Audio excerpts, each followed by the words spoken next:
Frost? It's nice. I just had lunch. I don't have water, but I do have a banana, and we are here to watch Toxic Temptation and Turbulent Tsunami. Whoa, we have a double dosage of double T's. You know what? I'm very happy that you knew the names, because I sure didn't!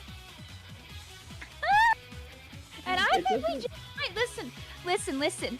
You gotta dot your I's and cross your T's to not make any mistakes, because even here, in low-level Splatoon, there are fights that are going to happen. And in the fights that we are about to see here, Toxic Temptation consisted of C, Hawk, Deef, and Kind. And Turbulent Tsunami consisted of that one guy, Cropped T, Niera, and oh, that AC kid. Hey, I think you probably heard them on several Under Pressure streams before here. Nice to have them show up on Junior Draft. It is really beautiful to see that we have people that are just, you know, here in our community, playing in our events, commentating our events, helping make this what it is. Because this is, in the end, a representation of a chunk of the community that people don't get to see very often. That's why Junior Draft keeps coming back season after season. That's so people have a place that they can play. Yeah, I definitely say the Junior Draft is a pretty good place to start here. You're pitted up against a lot of people. Assuming that you are, of course, getting fresh into the scene, you're pitted up against a lot of also fledgling teams here. And we're going into our map list. Map number 1, we're going on a shopping spree because it's Mako Mart. Let's go! And you know what the good thing is here about Mako Mart? What is it, Vic? It's that every mode is good on Mako Mart. Ooh, that's true. We're going into Zones Mako. We're seeing Hawk with the Daft Nouveaux. We're also seeing Squeezer. This time we're also seeing Reflux from Crop T. Some really interesting picks here. Vic, let's get into this match. Both of these team compositions are hateful. You've got the Squeezer Hydra comp. You've got the Reef Slider Go-Go Gadget Crab comp. Yuck! Gross! These guys, listen, they might be juniors, but I think they might know a little bit more than you think about what they're doing here. And here's the crab in the perfect spot to start out. Oh no! And alright, yeah, this is good. This is good. Even still, Turbulent Tsunami managed to completely negate the Reef Slider coming out from Toxic Temptation. They're holding a pretty strong dominance of points. That being said, Toxic Temptation is starting to bust out their arsenal deep with the Zuka as well as Kind bringing out more firepower with the Hydra. Zone is in neutral and Toxic Temptation is still in control here. They're past the 50 threshold, moving into the 40s. A Wheeldom has come out from Toxic Temptation as well. And now Hawk, one more Reef Slider, here we go, and Zone is capped by Toxic Temptation. Alright, and now we're gonna see Toxic Temptation's attempt to keep this zone for themselves. They're in great positions here, but with a couple of players going down on both sides, I don't know how long they'll be able to hold this. Oh, and there's great escape. Yeah, good escape, especially considering it's the Reef Slider. The Reef Slider can be extremely mobile. It's the lightest of the stringers, and now the Reef Slider does have the slider ready to go. They're just waiting in on the stacks. Here we go. Oh, yeah. Uh-oh. They had other plans in mind, honestly. It almost worked out really well. They got a good distraction with that Reef Slider, passing straight by the zone, not going for the cap, but unfortunately their players going down at the same time made that lead getting swapped here. Oh no! The lead is swapped. Toxic Temptation is now upping the ante here. They have a good control, at least on the forward side of the zone here. I think they're trying to line away, at least in the side lanes, but make sure that you have good control of the stacks. It's looking like Turbulent Tsunami is doing just that, but that's another Reef Slider ready for Toxic Temptation. It gets cancelled! They need to cap the zone right now, and they don't! Did you see the Reef Slider get ready on the side of that deco just as the timer ticked down to like 1 a couple of seconds earlier? And that's gonna be a W for Toxic Temptation here. Very, very stellar showcase by Toxic Temptation, bringing out both Daft Nouveau as well as Hydra and Squeezer here. Don't mess with poison lest you get suffocated. I'm a big fan of, I think you saw one of their name tags. They were like something dear. Well, they were dearly holding on to that W. Yeah, oh man, it's just an intense fight on the stacks here. Of course, a keystone aspect of Mako Mart zones is making sure you are in position of the high ground. You don't want to end up like Anakin Skywalker at the end of the prequel trilogy. We're going into TC Inkblot Art Academy for Game 2, Vic. No! Listen. I know. A lot of people love TC Inkblot Art Academy, but I'm that guy. I'm a fish jumping over to the other bowl saying I don't want to fit in. I'm a support player. I play mostly Zappin Jr. and I cannot stand Inkblot Art Academy TC as a support player. Everybody wants to blow me up. I'm just a little guy. I just want to bring you a sody pop. But no, they look at me and they say I gotta go. So will we see some painters who get to live their best life here? Who knows? But I believe in them. Yeah. No, I am one that goes to an art university, and perhaps if there's one thing that art universities have, it's a mess on campus, and this is what we are about to see for Game 2. This is, of course, match point 4, I think Toxic Temptation here. They're running the same thing. Is that end parry this time from the from the Dapple player, and now we're seeing the Vanilla Stringer coming in from the Reflux player. Oh, we love to see a good bow out here. We're gonna have that whale alongside the chip damage from the blaster could be really gross. We've got a lot of reach, I feel like, that Turbulent Tsunami needs to use their specials to get. But when they get there, they'll be able to lock down this tower pretty good. It's looking like they are already taking advantage of the amount of verticality that Inkbot has. I think the Blaster is situated on top, the Stringer is situated on top, and it's looking like Toxic Temptation just can't make a breakout onto mid exactly yet. But here comes a Booyah Bomb from Toxic Temptation. The whale is coming up from Turbulent Tsunami. What will happen? No one is riding tower. What could happen? I mean, it's dangerous. You really don't want to be the first guys to go for that tower if everyone's watching you. And we're seeing Toxic Temptation get a little close to the tower here. Oh, yeah, you better run for that, Zuka. And that's the opportunity Toxic Temptation needs to get on the tower and start moving it. And everything's starting to crumble already. Although no one's on the tower to get into the checkpoint. Okay, there we go. It's already 2 down for Turbulent Tsunami here. Toxic Temptation have reached the first checkpoint, and now they're entering what I love to call the Sisyphean zone here. The second checkpoint. As soon as you reach here, you do not want to get the boulder rolling down the hill, or else you're going to be in one heck of a time. The end parries are in there like swimwear, moving into bats. That's a key spot to gain control of. I think the Blaster's in the backline. Do they notice the Blaster's there? I don't think they do, and that Blaster's gonna actually just get everybody. But Hawk had such great positioning, even when they slid off of there. Unfortunately, the bubble kind of destroyed their roll because they really did have a great spot to keep this special going, to keep this push going. And they did get past that second checkpoint, which is gonna be great if they can make that work again. Now, on the side of Toxic Temptation, they really, I feel like, only needed to make one really big push. They have the range where if they can hold their ground, they won't let Turbulent Tsunami get to 44. Yeah, but at the same time, Toxic Temptation is just gonna flush Turbulent Tsunami out of here, and with a splashdown from Hawk, it's actually going to drive the Blaster a little bit further. They're still riding tower. It's still a skirmish in mid. The Squeezer has the Zuka ready to go. They just need to get in a good position to have vantage point of the rest of mid. Probably get anyone out of position. As we're seeing this Splash-O-Matic just weaving in and out of right side stack. They're under fire here. You need to make sure. Oh, that's not the stack. That's the end zap. How can I just forget shooters on a whim like that? No one is riding tower. We're kind of at a steal point right now, Vic. And here comes the whale. Two devs be like, how can I forget shooters? Oh, we got this Zap here who's trying their best to put some pain on the ground here. The Hive just needs to build an opening if they want to keep holding this down. I mean, they don't have Temptation doesn't have to push. You could just turtle this. Another word that starts with T, just like these two teams. Oh man, this is alliteration going right now. So much T words. Kind is just under so much pressure. The auto bomb just casually striding towards it. No more pressure from the Zuka as Turbulent Tsunami gets a wipe out. This is the opposite of turtling it though, Toxic Temptation. Maybe they want to bring it to it where we might be seeing the 1-1 here.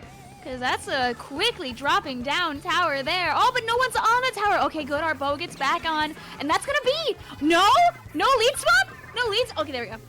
Ooh, that is a very good lead swap, and that one guy is sitting right where they need to be. The crab has come out. They're under fire from Toxic Temptation, but they've reached checkpoint 3. They are at Toxic Temptation's doorstep, and Turbulent Tsunami just needs to make it a little bit quicker. Splashdown to slow this down here. I think that we're going to see another push attempt on the side of Toxic Temptation. They kind of have to do it. They just have to make sure that nobody is still hanging out there from Turbulent Tsunami. Have they gotten everybody out?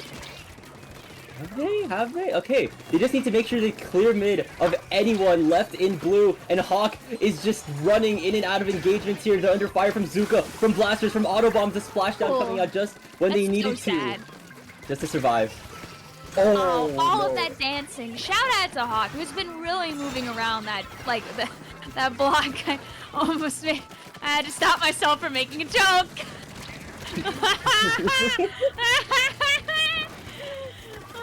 Turbulent Tsunami really wants to get back around this corner again. They don't want to give Toxic Temptation the opportunity to start thinking about a push. There's only 30 seconds on the clock here, and they want to wrap this up. They want to make it a 1-1. That's so they can bring it back to maybe even a 1-2 when this match is over.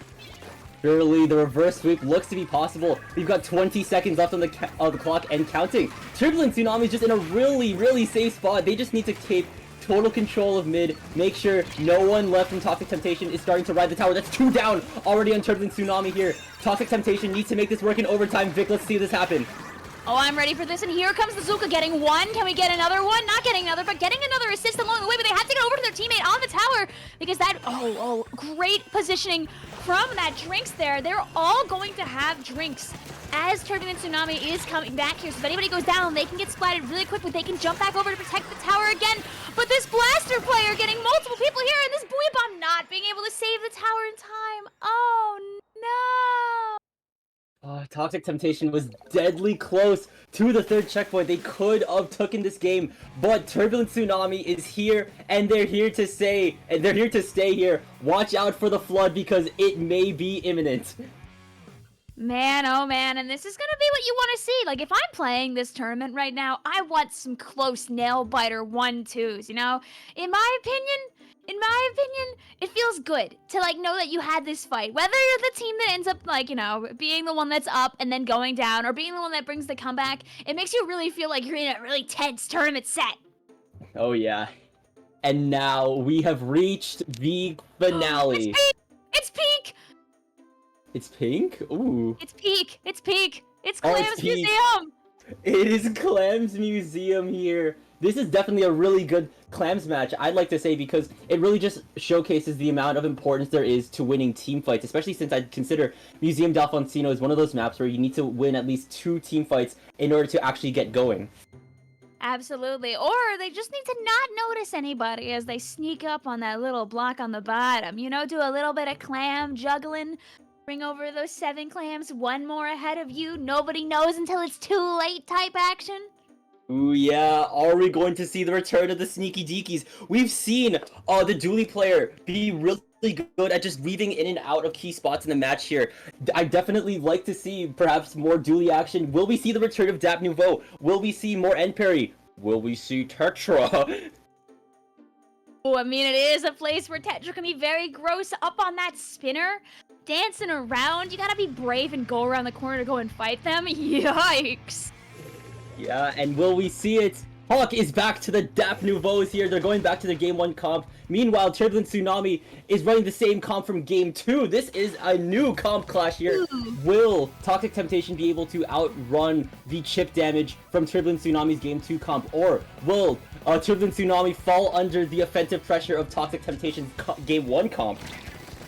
I mean, I'm really glad that we still have the bow here. I feel like the whales are still very good here. Like, if your team is trying to get around that spinner and you need a little bit more distractions, whale is a great way to do it. You know, nobody's a really big fan of having 6 lasers firing at them at once. And it's very easy in the thick of the moment when you're up there in that corner to really end up, like, stumbling over your teammates and getting somebody else splatted on your behalf. Yep. And now we're seeing the Clam economy favoring Turbulent Tsunami. They're at 9. This Splash player, that Animal Crossing guy, is 1 clam away from the power. We just need to see this happen. The whale is ready to rip here. They're just holding a very stalwart position in mid. The Booyah Bomb is coming out from the Hydra. It's going to displace them all into one area. Now the specials are flying left and right from Toxic Temptation. The whale, the shark are flying in and they're cleaning up the rest of Turbulent Tsunami. But Turbulent Tsunami is not out yet, Vic. No, this is a 2v2 going on here. You've got double clams, so the problem with having all these big clams is everyone knows where you are. I was going to say that, but they actually did take out the people that were chasing them, and oh, that's the loss of one of those clams. Getting up to the top is always the hard part. If you ask me, everything kind of is reset at this point. Besides this one clam, like, rolling around here, everybody's still not able to make it up to this basket. And watch out for this one. Oh, the auto bomb whale combo is surprisingly gross right now. This is points. Is it not points? To 40? To 40? Ooh. This isn't gonna go straight to 40 yet, Vic, as Toxic Temptation is still standing stalwart here. They did get to 60, but they did prevent a 3rd power clam from hitting the basket, and now they are on the offensive. They have the pity clam ready to go, as well as 1 more power clam. They now have the dinks, as you like to constantly go at with, and now they just need to make it out of mid, then go up to the platforms here. Alright, now Frost, do you think they're gonna make it over there with these double clams? They're very visible and they're kind of trapped on their side right now. They've got to get a couple of picks if they want to pull this off. Oh, but if anything, the picks are just happening from Turbulent Tsunami's end. They're just cleaning house here, and now the Sneaky Deeky is happening. Oh, you see, I asked for it, and then I received it. Thank you, thank you. The flowers fall down, but they don't fall on me. They fall down on Turbulent Tsunami, who's really putting in the effort right now to get another clam or two in. Ooh, So airball, sad. no! So sad. I'm not sure if they were scared of walking up to the wall or not, but a clam does go straight through a splash wall. I think they did know, but just in case anyone in the that's watching doesn't know, that clam goes right through. You can't, but the clam sure can. Oh man, Vic. Toxic Temptation has 4 power. I think they have 4 power clams all for themselves. They could potentially get a huge score in depending on whether or not they can get this push in. That being said, Turbulent Tsunami has never stopped upping their ante in terms of being both sword and shield, your angle or your devil. It's looking like Toxic Temptation just has nowhere, like, they have no idea where to attack and how to approach the situation. I mean, you've got the Zuka out here right now trying to flush out some individuals, trying to clear up that path so people can start pushing, and here comes the beautiful return of the Dapple Doolies, getting one pick and being so patient, but oh no, their friends go down while they're getting the clams they need! And you know that was well coordinated too, because they were that was so planned. Oh, what a jump, trapping the clam holder all the way down to the bottom, but defended by their teammate. Beautiful, great teamwork here, but they gotta get that clam all the way up top. That 57 is such a mean number, because they can't just score like 2 power clams and 1 little clam. They gotta get 1 more after that. They gotta bring a lot of clams with them when they do this push, and they've only got a minute to do it. Yeah, and in terms of actually getting clams for that 3rd power clam, Turbulent Tsunami just has so much paint output here. It'll basically just negate so much space here. No, they couldn't outrun the Booyah Bomb, and now Toxic Temptation is ready to go. Reef Slider, but are they actually have anybody else coming in with them?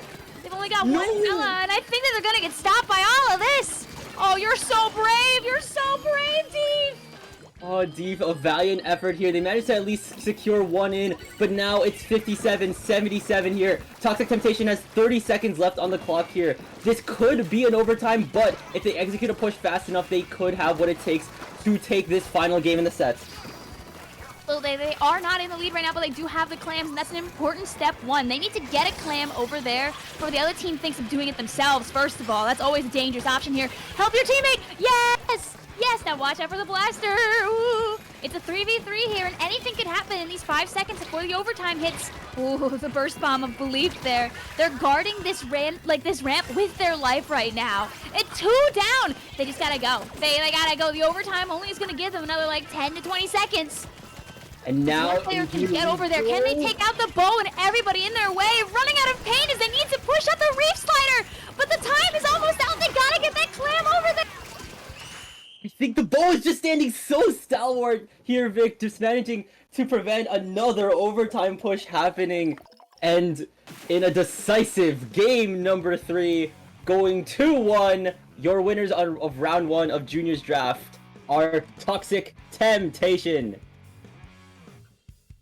Toxic Temptation truly keeping to their name here. Their title, dare I say, if we want to use some more words that start with T's. The Toxic Mist at the end of this match actually is what clinches it. They get this beautiful Reef Slider off here, but then they can't move forward because of the mist, and they lose so much time, and that's the game.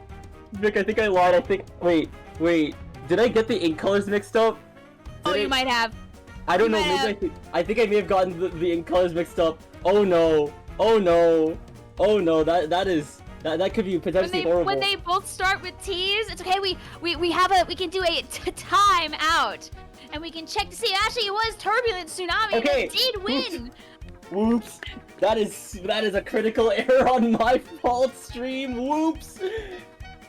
No, we're all quitting now. No more junior draft. 1 round. That's it.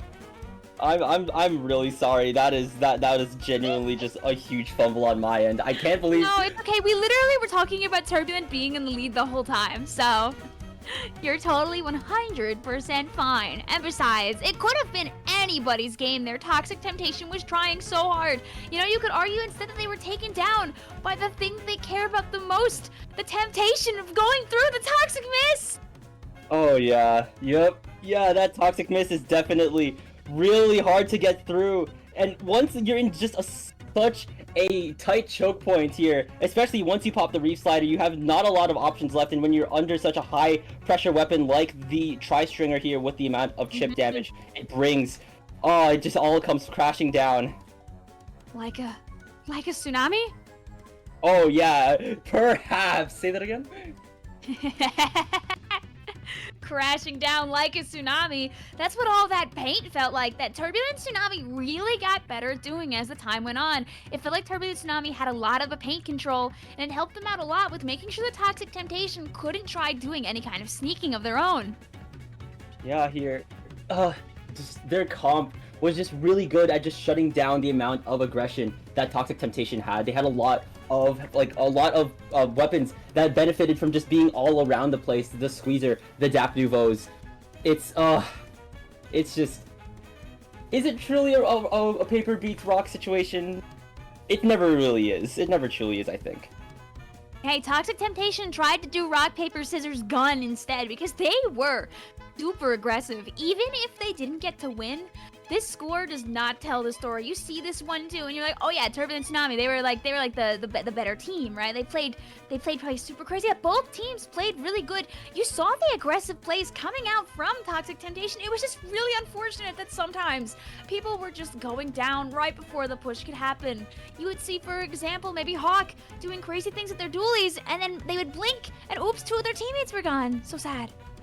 Yeah, you do need to always make sure that you are pushing with a good amount of people on the team, lest you fumble an air ball with barely any clams left in the push and barely any time left. Good showcase by both Turbulent Tsunamis, the winners of the set, please, of course, and and Toxic Temptation here.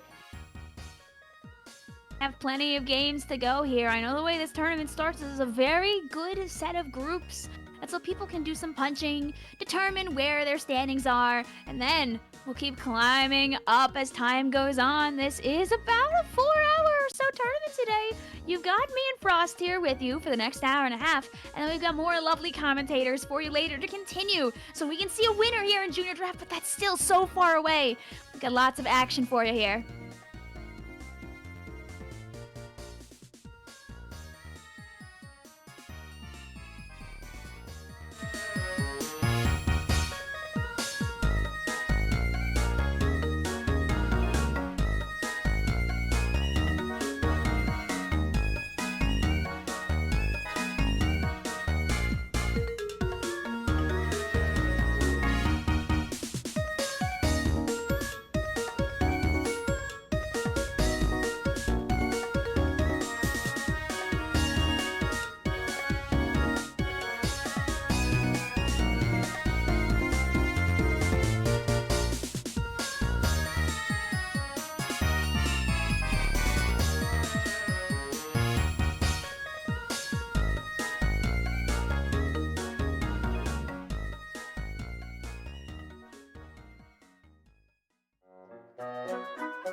Welcome back to Juniors Draft here on Under Pressure. We are starting round 2 where we will see Forever Friendzoned versus the Pasta Polycule. Some insane names over here, Vic. I think these guys are... Oh. Sometimes Yeah. you just gotta lock in, and sometimes you gotta eat pasta. True. I can... I just had, like, just a bunch of pasta yesterday. I'm a pasta fiend. Oh, here we are. It's never a bad day for a good dish of pasta.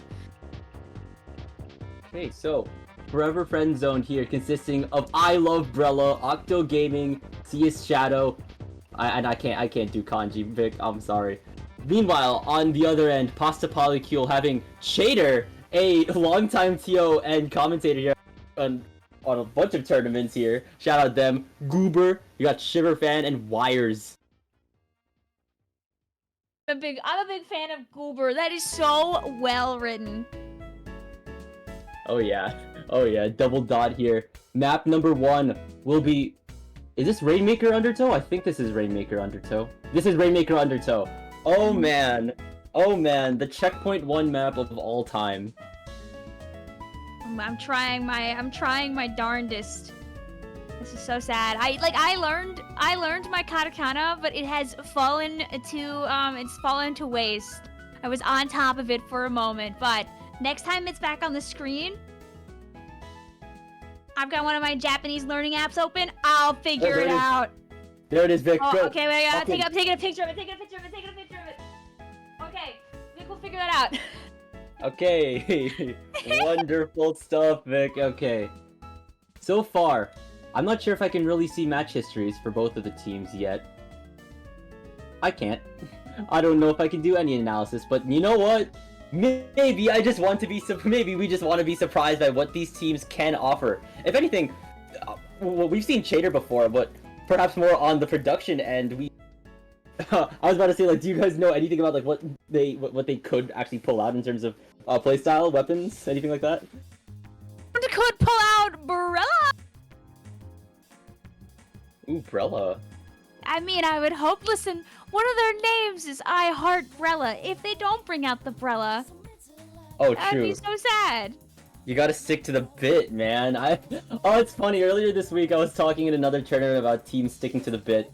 Specifically, this one pickup named Bucket who had no sloshers. Listen, if they're not playing Brella, they better at least have the Brella in their beautiful arsenal. Maybe down on their banner.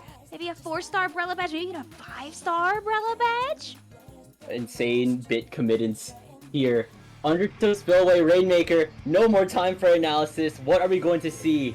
Forever Friendzoned. Actually, Pasta Polycule. That's Paintbrush. That's Wellstring. Meanwhile, Forever Friendzoned. There's no Brella. No. I can't believe this. I can't believe this. I gotta go. I got to go. No. I gotta go. Loving the Wellstring though. Not even surprised at all that the pop went to the yellow team here after the Wellstring shows up. Many such cases, our friend in chat says. Oh. And now we see Pasta Polycule will immediately get the first checkpoint, and now we have entered the danger zone here. Checkpoint 1 is known to be absolutely devastating. Close quarters, the Rainmaker's right there, and it's so close to the enemy spawn. The bubble here by Octo Gaming is really good for securing the team when they're all sheltered by the Rainmaker, and that's already 3 down for Forever Friendzone. Gaming here. This Sultana, scary as all heck. Do you think they love Brella because they love shredding Brella's shield with their splatling? Is that the truth? Oh no, is it anti-Brella? No, but they're silly Brella main in chat. They can't be a Brella hater, but you know what they are a hater of long. Oh, never mind. Oh. I was gonna say they hate long Rainmaker matches because it seemed like they were about to take it right there. But even still, Forever Friendzone is just fighting at the bubble here, and we'll get a slam onto the final checkpoint, getting a KO sweep for game number 1. Forever Friendzone just managing to beat out Pasta Polycule for this match. A beautiful victory here, and if you're Pasta Polycule, you're still locked in. You're still ready to go. You still want to get this win. Oh, they're all dabbing. That one up. Oh, they're all dabbing. The aura. That's beautiful. That's that 2022 type action here. Oh, I hope that they the keep amount the of- dab in Splatoon 4. I know we're a ways away from it, like at least 2026, probably longer. They can't just get rid of it, right? We gotta be able to dab on them in 2020, like 2027. Mentioning of the dab in the big 2027 heartbreak emoji. Ah, I was linked to it Oh. anyway. That's You're okay. gonna go Brella now? Yay, yay, yay, yay! Let's go! Oh shoot, we have news? We have news? Oh, we have news, okay. We do have news. Pasta Polycule taking game 1 here. And now we're going into Mahi Mahi Zones game 2 a little bit. Mahi Mahi Zones, yeah, wait, guys, just, oh man. I've gotten so disillusioned to saying map mode combined here. I almost thought I didn't say, I almost thought I didn't say Splat Zones. Whoops. I can't word right now. Wait a minute. Wait a minute. I'm just looking at the, I'm just Yeah, I think looking at this here. We probably also did another biff again, didn't we? I think it was backwards on the screen. I think it was backwards on the screen. Oh man. Oh, Anyway, it's it's okay. Mahi Zones, and that's what's going on right now. That's what's going on right now. Alright, so Forever Friend Zoned is Brella Shadow Octo Gaming and Meki. Or I believe Mechi and Mechi. Okay, so into this the first couple seconds of the match here, it is looking like Forever Friend Zone is going to get first points, and the Decapitator is just lying on the edge of the water. Same thing with iHeartBrella, properly committing to the bit now. And now Pasta Polycule is just driving the rest of Forever Friend Zone back into their spawn here, and the Headed is jumping out. The Soda's ready to rip here. I think Pasta Polycule doesn't have enough members for a retake yet. Yeah, they gotta wait their turn, and sometimes it's best to do that. You want to get your teammates all collaborated together, and oh, what a beautiful swing from the Splatana to start this up here. Oh, double! Oh, the sword play. Oh, and that's a lot of players going down here on the side of Forever Friend Zone. Pasta Polycule wanting to wrap this into a 1-1. They want to make this Zones game as quick as possible. This Mahi Zones where anything can happen. Exactly here. And now we're seeing the Zuka pop up here, point blank! They're gonna take out Goober here in a decisive duel within a close quarters environment. Now here comes the Jet from I Love Brella here, and now they're just clearing so much more members this of poor the jump. You see Polycule. everybody waiting for them to land. Oh no, the pasta cruelty. is served. They might be forever friend zoned, but they're also forever hungry for a fight. Indeed, they do. And this Nautilus is just holding the line on an elevated position. Definitely good to have a lot of vision. Onto Pasta Polycule's spawn. They're going to take out Shiverfan. And I think they have eyes set on Goober as well. And once that again, was a really another important jump. splat. Oh no! Oh no, Wires! I don't know if they have the time to get back to the zone. This might be the end. Forever friend zoned, really keeping the zone. They've only got a few seconds to make it over there. The Splataling trying so hard to get to the zone, but just not in time. That's gonna be the end for this set. And Forever Friend Zoned. It's a carnage out here, Vic, here. And with a zone purely painted blue. And with I Love Brella committing to the bit, and one more quadruple dab from Forever Friend Zoned. Right?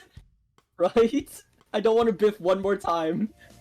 Don't worry, you are correct this time. You've got this. Your brain is so big. And so is that zone. Painted completely by Forever Friend Zoned. Forever Splat Zoned might have to be there. You know, they might have changed their name to Still Splat Zoned after all this is said and done. That'd be sick. That'd be sick and here. you know what? We're liars, chat, because it's Play All 3. It's not BO3. Oh, no. But you know what that means? That means that Pasta Polycule gets an opportunity to turn this from a 2-0 to a 2-1.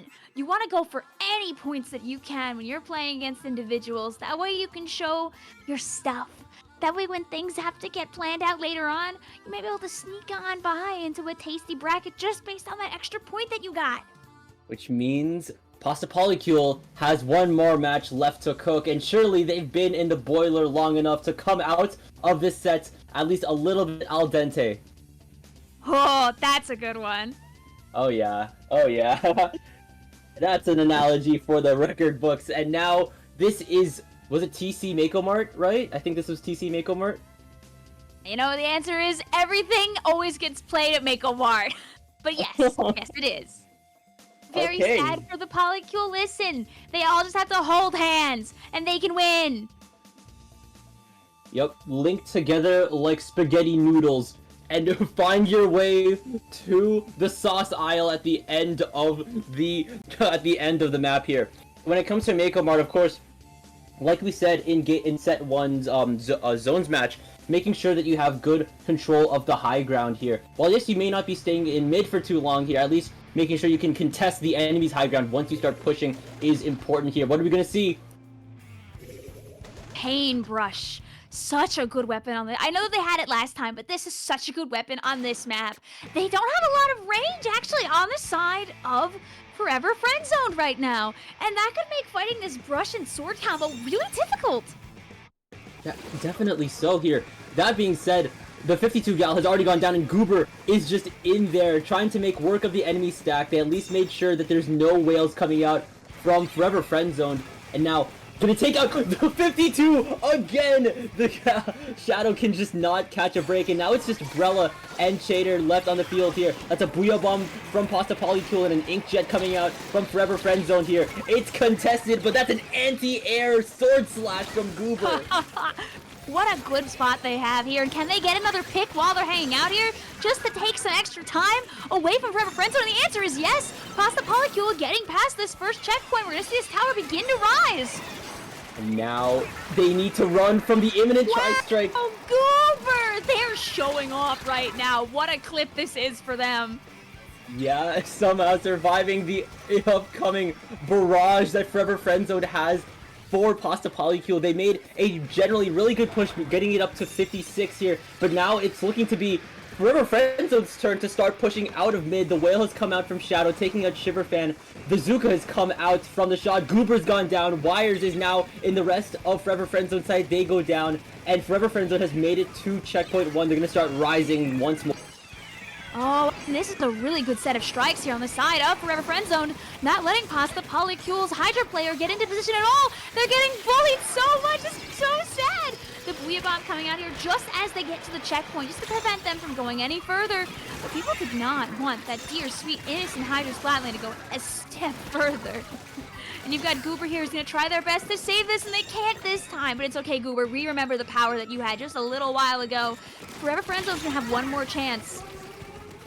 Oh no, it's looking like Forever Friend Zone is now closing in at the end of their destination, and this shot is just working in spawn under pressure from so much of Pasta Polycule, managing to at least delay a counter push for so long, and Brella holding down the line with the front shield, but Goober jumping in right when Pasta Polycule needed to, shutting down Forever Friend Zone's push, and now moving into mid.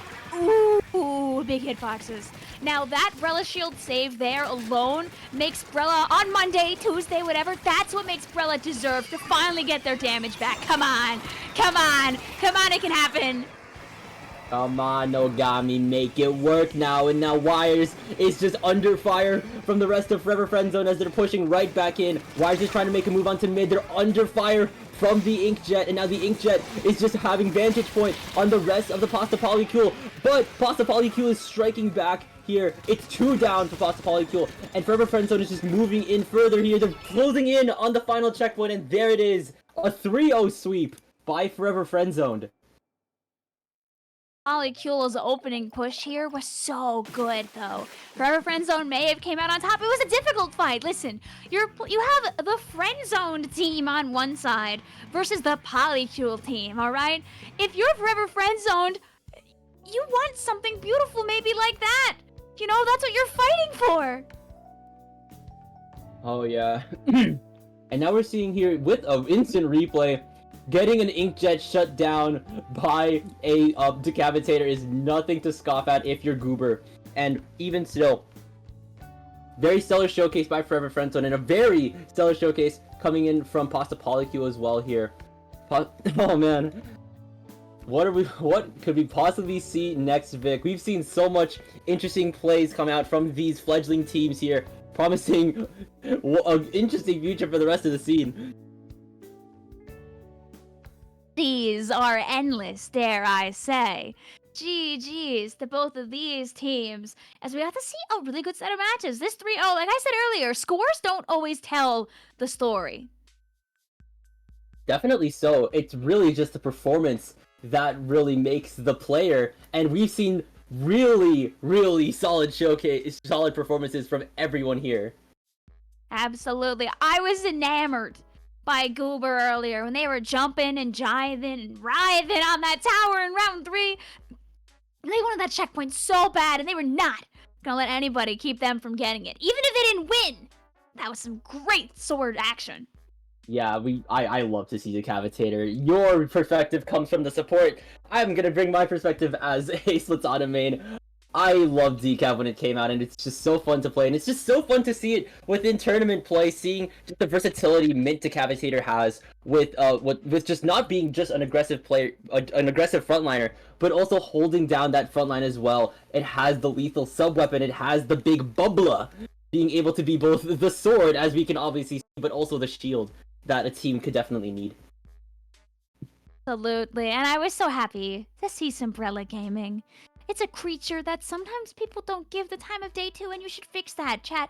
If you got to see a little bit of that beautiful Brella play that we had here from Silly Brella main, maybe in your own time, hop in and open, play the Brella, and learn a little bit more about her. She's been buffed a couple of times. That's so you can play the weapon without instantaneously exploding, even when your shield is supposedly out. You can use her. Try it. Yeah, even when the shield is down, you have a shotgun.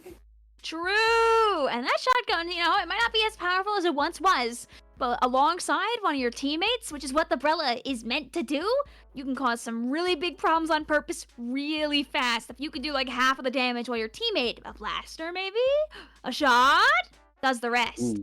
Ooh, yeah. Oh man, my neurons were firing as soon as you mentioned Blaster Brella. That idea just seems like a really deadly combination, Vic. It was so good. It was so good. And it still is so good. Other people gotta get in there with it.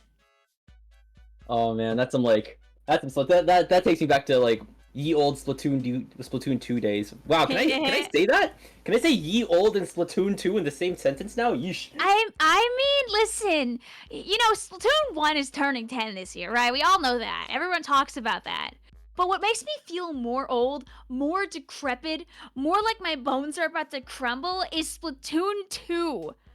Turning 8 in July.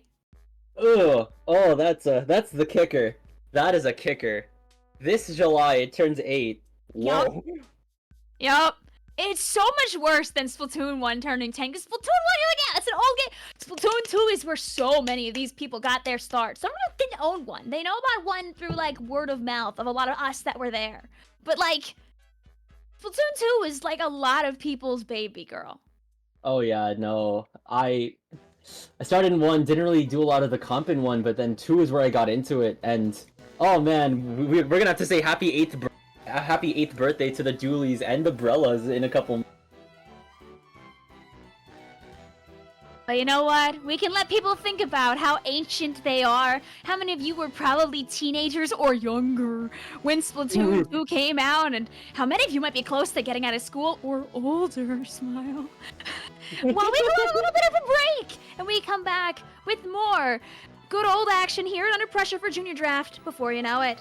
Bye-bye! So stay tuned.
Welcome back in for more Juniors Draft. Do you like the team names? I hope you like the team names. Hi, it's me, Vic Vion, and I'm here with Frostix. And we've got Unrequited Union versus Yowie Yearning. What a tongue twister. What a set of names. How are you, Frost?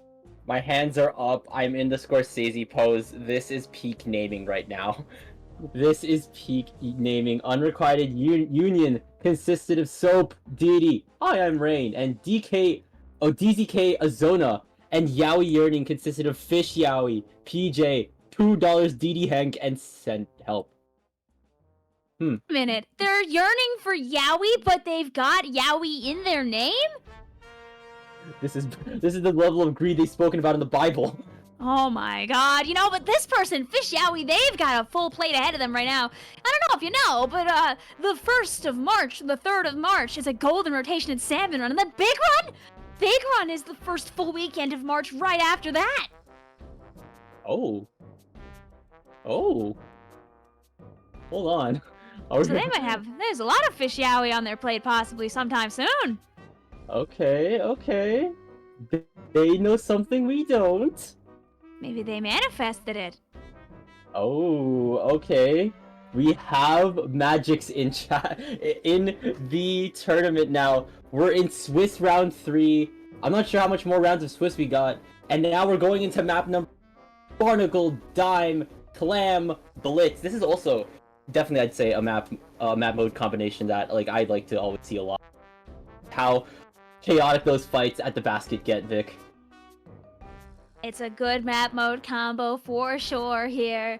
You see, the fight isn't even always at the basket. Sometimes just getting past the middle part of the map. People lurking right in the center by those blocks, hoping to catch somebody. You know, I know Barnacle Dime is all about shopping, but sometimes you gotta be scrapping instead. Oh, true. We can't stay shopping for too long, lest you get caught out of position, and then next thing you know, you're always on respawn. Cool respawn timer here. Of course, making sure that the climb economy is definitely in your favor, making sure that you have enough to get going for another push after you get one push in. Definitely important on Barnacle and Dime. The next map modes we're going to be seeing within this Play All 3 set, remember it's Play All 3, that's a mental note for myself, is Rainmaker on Museum. We have not seen this before. And the debut of Robo Ramen on Zones.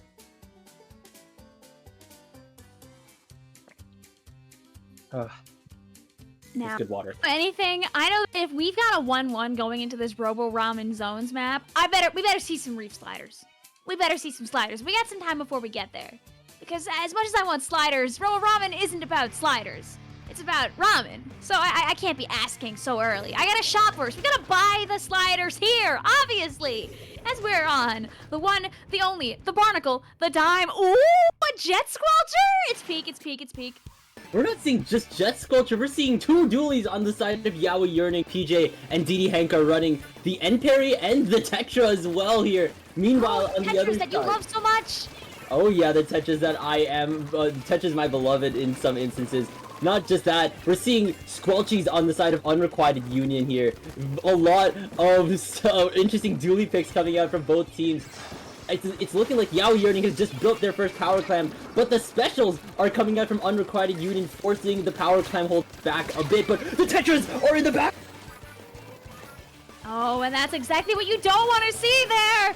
All three players going down on the side of Yaoi Yearning. It's a 1v1 right now, actually! This on-parry dually just waiting for an opportunity here, collecting these clams, trying to rescue all of it. Yeah, I was wondering if they were gonna just throw this one out. It's so funny to see a player like dropping in and you just see send help.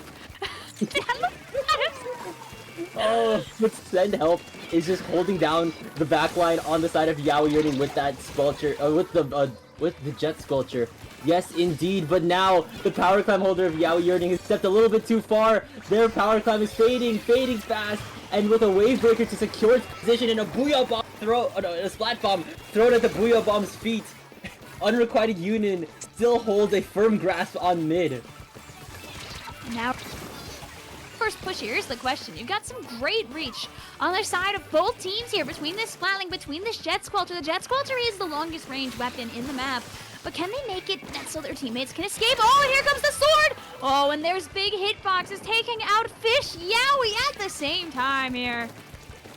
Oh man, we've already gone, I think, a minute and a half into this match and no one scored here. This is truly what seems like an unstoppable force and the immovable object scenario right now. Unrequited Union just has so much firepower, whether that be from the Neo Splashes, Tri-Strikes, or the firepower that comes with the Headit. And meanwhile, you have Yaoi Yearning diving straight into the battle with the Tetra, with the triple splashdown from the on-parry duel.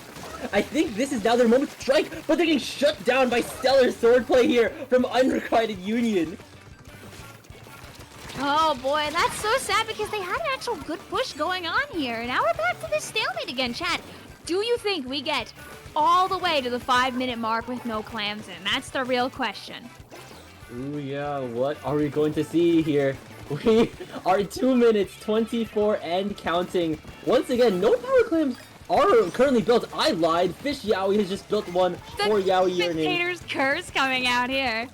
Oh yeah, here Vic. But now, here come the Tri-Strikes almost ready to rip from Unrequited Union. Still holding so much control on mid, but now the Booyah Bomb is coming out from Yaoi Yearning. That's gonna take out I think that they thought they'd be able to live that Booyah Bomb because it had been going on for so long already, but they were bamboozled. Bamboozled. I don't know, it doesn't really work. Run for the bomb! Oh nice, good job, good escape, good escape.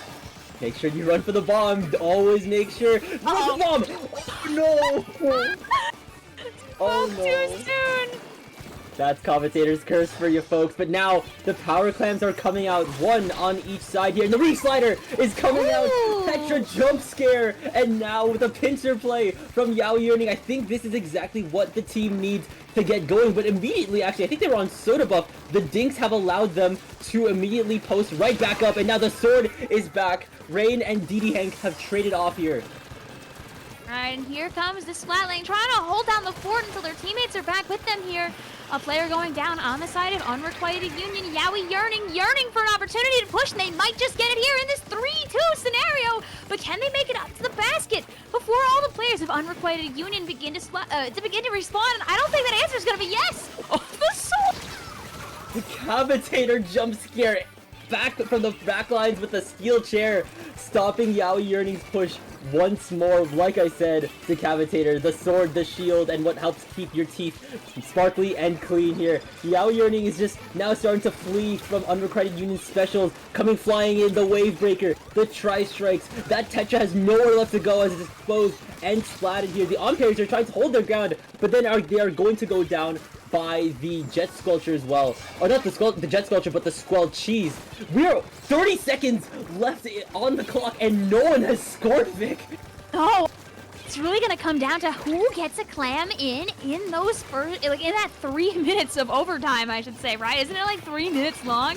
Because we're gonna be here with 5 seconds on the clock left. Yaoi Yearning only has one player up. Almost everybody is up from Unrequited Union right now. But that power clam gives away their position. And that's gonna be the opportunity that Unrequited Union needs to actually be able to score. If they put their clams together right now, they have almost a full power clam. This is so sad. They were not prepared in time for this push. They have to still get in there. It's gonna be 2 players going down here. Is this the time? Is this the time, Frost? Oh, here we go. The Squall Cheese are going in, and that's a touchdown within overtime. An entire match not scored, broken just now by Unrequited Union. The unstoppable, the unmovable object moves forward in, takes game 1. Wow, they were fighting so hard for that push. Rain popping out of corners to hit individuals. There was so much happening here. This Splatling getting a couple of really great picks here and really being able to seal the deal, keeping people away when they needed to be gone. So this push could happen.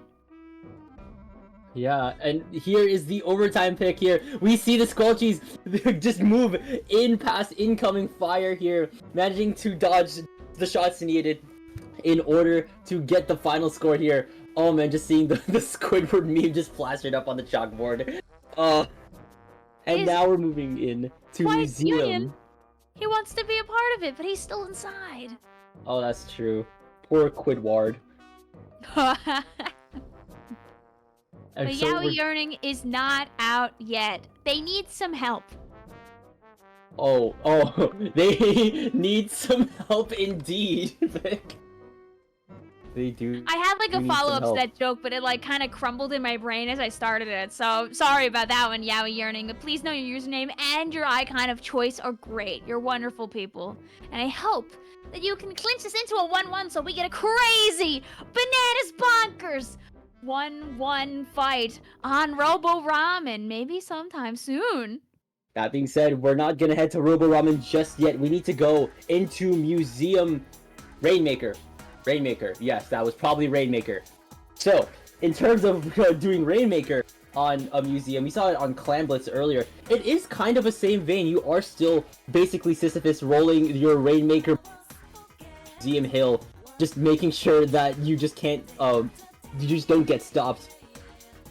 You know what? If I'm on the side of Yaoi Yearning here, I'm keeping that Jet Squelcher on this map. The Jet Squelcher has such great free reign over so much of Museum de Alfonsino. And on top of that, when your teammates do get that push, you can pop that rain onto or ahead of your pedestals to really keep the enemy team away while you get some more yummy, delicious points. Ooh, yeah, exactly. If anything, the points are made not necessarily by how much you ball, but how much you run. This is true. It's the main thing of Rainmaker. You know, sometimes you'll see individuals wear way more than usual run or swim speed during just Rainmaker, just so they can get those couple of extra points. You never know when 1 point might make the difference in Rainmaker. Exactly, especially considering how what's it called? How close the quarters are. Especially once you get up to the enemy team's upper platform here. The fact that you're dealing with the massive spawn spinner in between both the first checkpoint and the second checkpoint here. So much cover and so much elevation for the enemy team to work with in order to stop a really deadly push from KOing them here. And now we're going in. Here we go. Oh, here's the thing. That's Flingzo. I just saw Flingzo. Oh, this is disgusting! The comp on the side of Yowie Yearning! The Blaster, the Jet, the Dapples, the Nautilus, this is gross. Oh, that is true. They have a lot more range on their side here. They're rocking S-Blast, Jet Sculpture, Nautilus. A lot of new range for Yowie Yearning, who was previously seen with, I think, 2 dualies. Meanwhile, on the side of Unrequited Union, they now have Flingza Roller here, a lot more frontline presence, and the newest addition of missiles here that could potentially keep Yowie Yearning on their toes, and it's like that is exactly what they're doing, as a lot of blue Inklings and Octolings are not directly making their presence known at mid here. It's definitely a range off for this first minute in the match, and Unrequited Union is appearing to be winning. Both of these teams have a great amount of reach right now, so it's just about seeing who can take down a couple of individuals without going down themselves. The Rainmaker's so close to being grabbed here. Very, very much, are you sure you want to grab this? You sure you want to grab this? I think what happened there was I think the Inkback player might have accidentally tapped the Rainmaker as they were defending it. Seeing a lot of players going down here, Unrequited Union is going to have the chance to make this first push here if they can get up there without anything horrible happening to them. I know, it's very scary to like try to work up towards that Rainmaker shield. Oh no! Oh no! Not sure if that's going to be a reset there. Not sure how the rule book is on that. Unrequited Union, one of their players jumping back to spawn here to get some more paint to build up a special. We're going to see if everybody stops playing, but in the end, at least it'll be that 1-1. The commentator's curse! The commentator's curse coming out strong here. Oh no, it is over, okay. And the round has come to an untimely close. We will probably see if we're going into a replay or if any team will take the game 2 here. But definitely a really interesting comp switch up from both teams as well here. Yowie Yearning adding some newfound firepower, and Unrequited Union finding some newfound frontline pressure. Oh, this is a bit of a mental game, because when it comes to replays, usually you keep the same compositions from one round to the next. Yeah, definitely. You don't want to just like disconnect and then immediately show up with a new comp just like that. But now they know. They know about their tricks. They know about their Flingza. Unrequited Union knows about Yowie Yearning's S-Blast and Nautilus coming out. Do you act differently knowing about how different these comps are? I don't know. I think it may just be a ruling thing to like not switch up the comps. That way it's like that way. No, it usually is. Okay. But there's like a mental game that comes along with it, you know? Because now you know what their composition is gonna be. It's not a surprise anymore. It's like, how do you work around the newfound pressure that Yowie Yearning's gonna work with? They have pressure. Oh, say that again. Under pressure.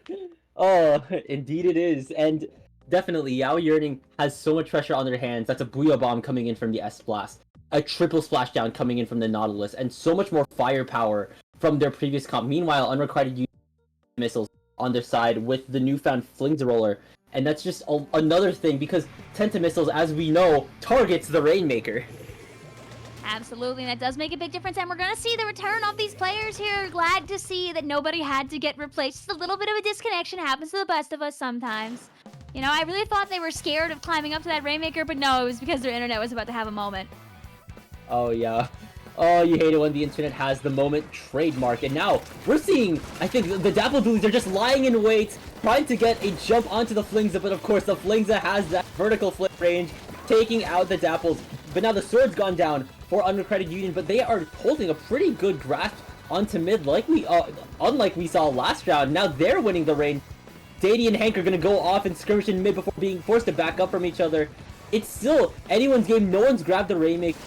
really dangerous situation considering both comps have so much range. And from the ledge, the S-Blast managing to take out Kazona. And you really needed that on the side of Yaoi Yearning because currently 2 players are down right now, and Unrequited Union has a really good opportunity to go and push if they want to, but they gotta be brave, they gotta grab the Raker, they gotta make that jump. And that's scary with so many players watching them here, but it's gonna be just the Blaster and the Jet holding down the fort here. And now, with Unrequited Union having the Rainmaker, they are making a lot of movement as they are under... Oh, I said it again. From the S-Blast. The S-Blast is going to go down, and now they're just under fire from Fish Yaoi and from PJ. The splashdown is coming out that's going to take out the Flingza. That's no more missiles threatening Yaoi Yearning on this push here. And the Vac are coming out from the Jet Sculpture, putting Unrequited Union's push to a close. Yeah, very important there that they slow... Oh, the vacuum shot! That goes crazy. And the Jet player, what is this, a triple at this point?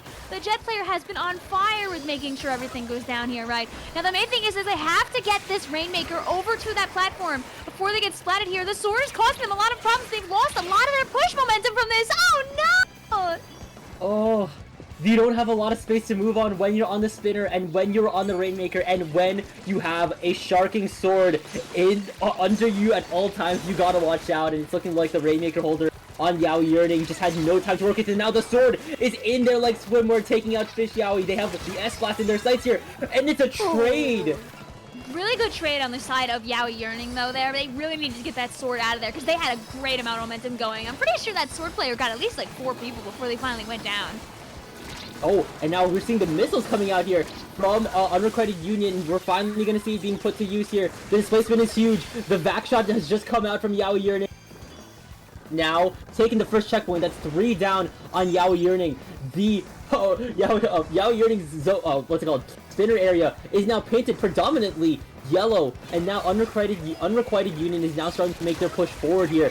Do they have enough resources? I think they do, since Yaoi Yearning is 2 down. They do too, but here comes the Dapple Duel. He's trying to stop the Rainmaker, unable to do so, taken out with a mix of the Rainmaker and the Flingza Roller. It's gonna be just these 2 players here. How many points can they get? If you're the Rainmaker, you just gotta go. You just gotta go for points, gotta go for numbers, but that Jet Squelcher will not let them walk forward. Do you see this perfect placement of this Jet Squelcher spots here? They know exactly where they want to shoot, and whether they make their shots actually connect or not, just like when you're playing a Charger sometimes, you can scare people away just by firing, just kind of where like people expect you to be shooting at them. You get scared, you get worried, you got a drop of sweat coming down this side of your face.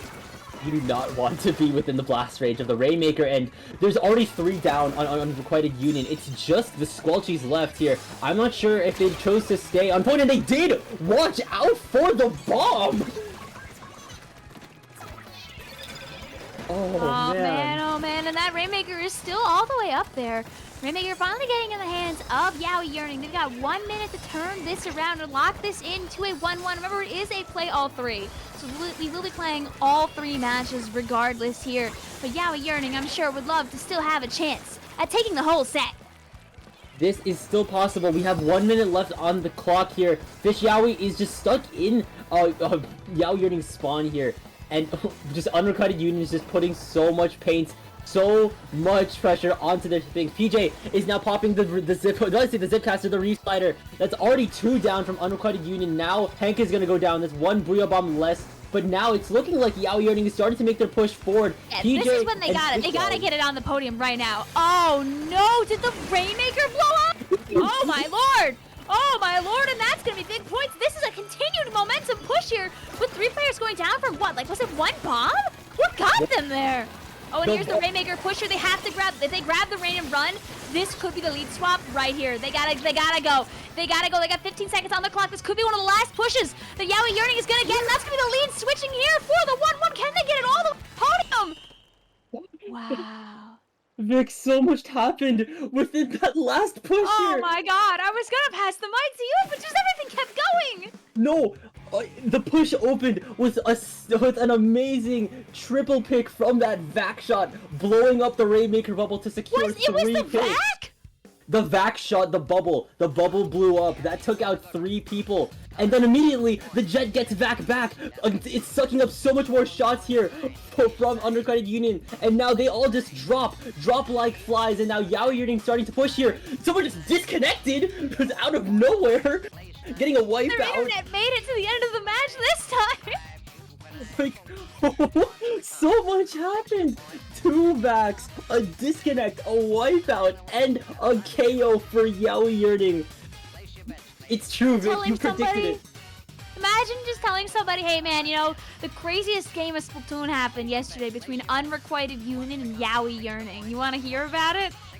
Oh, you bet they'd want to hear about it. This is cinema, and now, like you said, the prediction is true. You have Apollo. You have Apollo's gift of see. It's 1-1 on Robo Ramen. So now, next time someone tells you something really mean about Inkvac, show them that clip and tell them that any weapon can be used and be successful if you believe in her enough.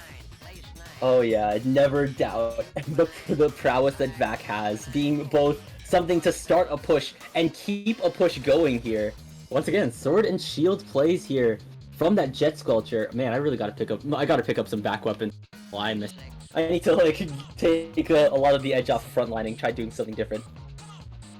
Fun of Splatoon is that there are so many weapons to pick from that you just never really run out of options. If you're still hungry to learn and improve at this game, you can play this game for years and never really find an end to it. Isn't that the evil little thing about Splatoon 3? You could pile on 1,000, 2,000, 3,000 hours. You're not gonna have anywhere near all the badges in the game, and you probably have so many weapons you still barely touched. Oh yeah, I think like what's it called?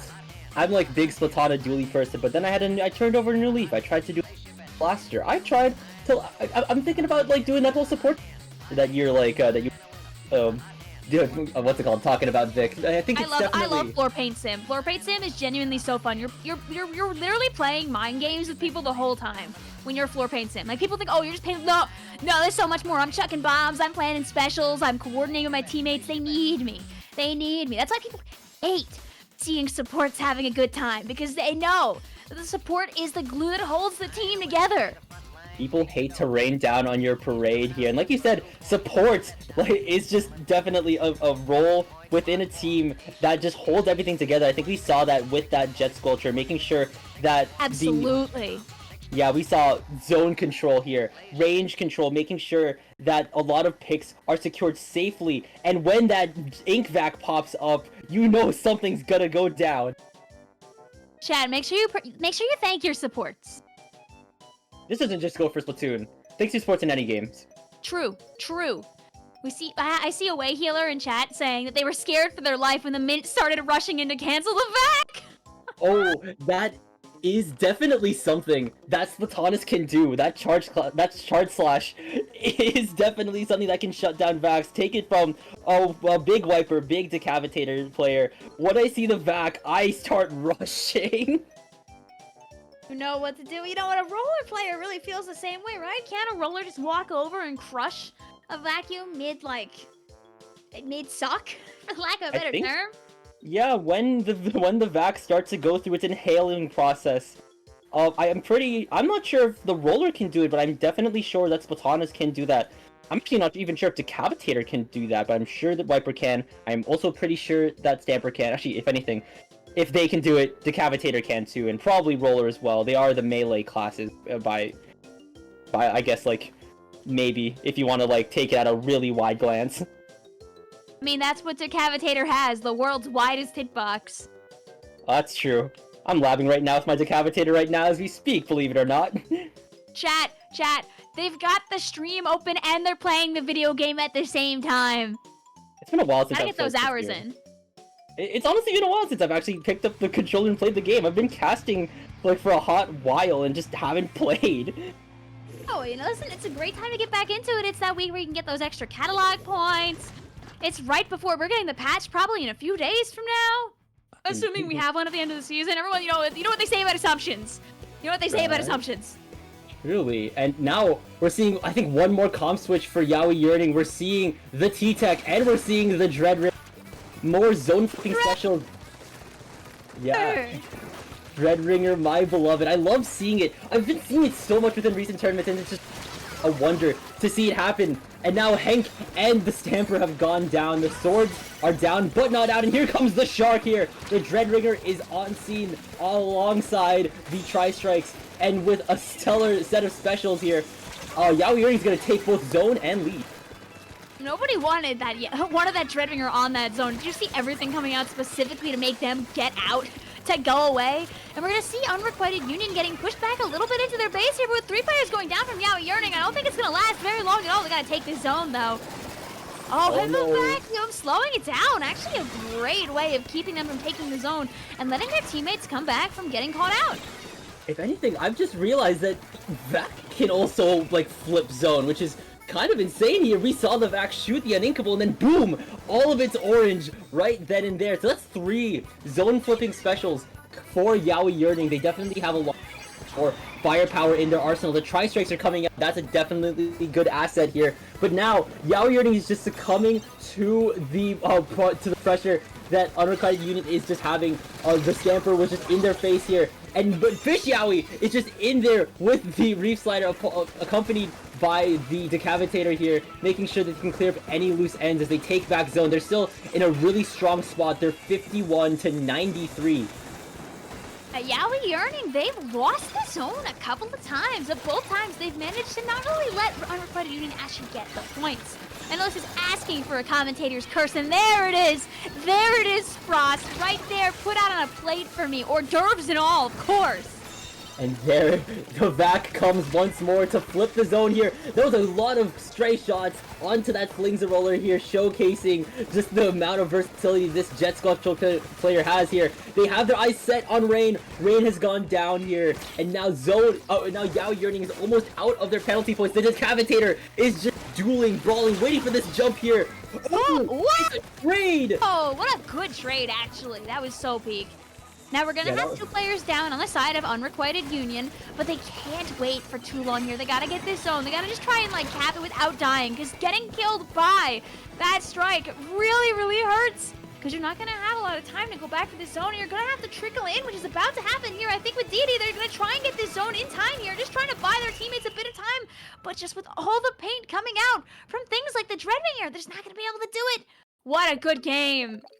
And there's the reverse sweep Vic here. Yaoi Yearning taking this set 1-2-2 with a decisive game 2 and a dominant game 3. They were yearning for a victory, and in the end, they got what they wanted. Yep, here, just seeing just so much specials that are just so crucial in capping zones here. We, of course, like, I think I've seen a lot in tournaments, of course, the typical Tri-Strike and Reef Slider, but Yaoi Yearning here has another ace up their sleeve with that Ink Vac, of course. Shout out to the Jet player just for being such a versatile member here of Yaoi Yearning, but also shout out to Unrequited Union. They already made it to game 1, having somehow surviving that entire 5-minute long clan match and actually managing to to almost win the Rainmaker match, but then Yaoi Yearning just flipping the script here, getting a reverse sweep in the Rainmaker match, and then KOing them in the Zones match here.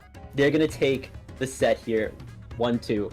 Was a flip of the momentum there, because we came into this set with Unrequited Union starting out really strong. I know it was a Clams game that lasted 6 minutes, but they had it on lock at the end, and then everything just started to slip. It doesn't mean that Unrequited Union played badly though, because they were playing fantastically well, and I hope that they have more success in their future matches here at Junior Draft, because there's still plenty more to come. I'm just a big fan of, I'm just glad their support player on Yaoi Yearning, Send Help. That's a great username for a person who's playing specifically Jet Sculpture. Oh yeah, it definitely do. Perhaps Send Help was just the help Yaoi Yearning definitely. Oh, if anything, I don't even think we have time for a break. We're going, I think we have round 4 immediately ready to go, actually.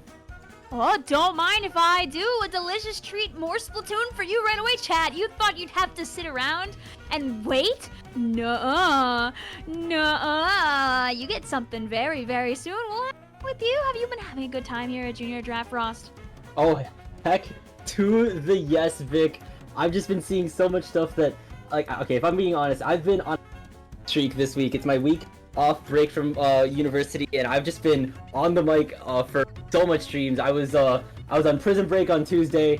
I was on an IPL a Dapple tournament on Friday, and now I'm back here with Under Pressure for Junior Draft, and I'm gonna say, this stream was so fun. I'm seeing so much stuff that I'm just completely new to seeing. These fledgling players here, the juniors, are just, oh, they're just a sight to see. It's really amazing seeing so much stuff that you don't usually see from, I guess, like, usually higher comps here. But of course, don't, just because they're higher level, they're lower level, don't underestimate them. We've seen stuff. I think we've seen stuff work. We've seen Daphne Vos, we've seen Squeezers, we've seen the Flingses, we've seen Jet Squelchers. So much stuff that you don't usually see in other tournaments, and it's just great. Vic, how are you feeling right now?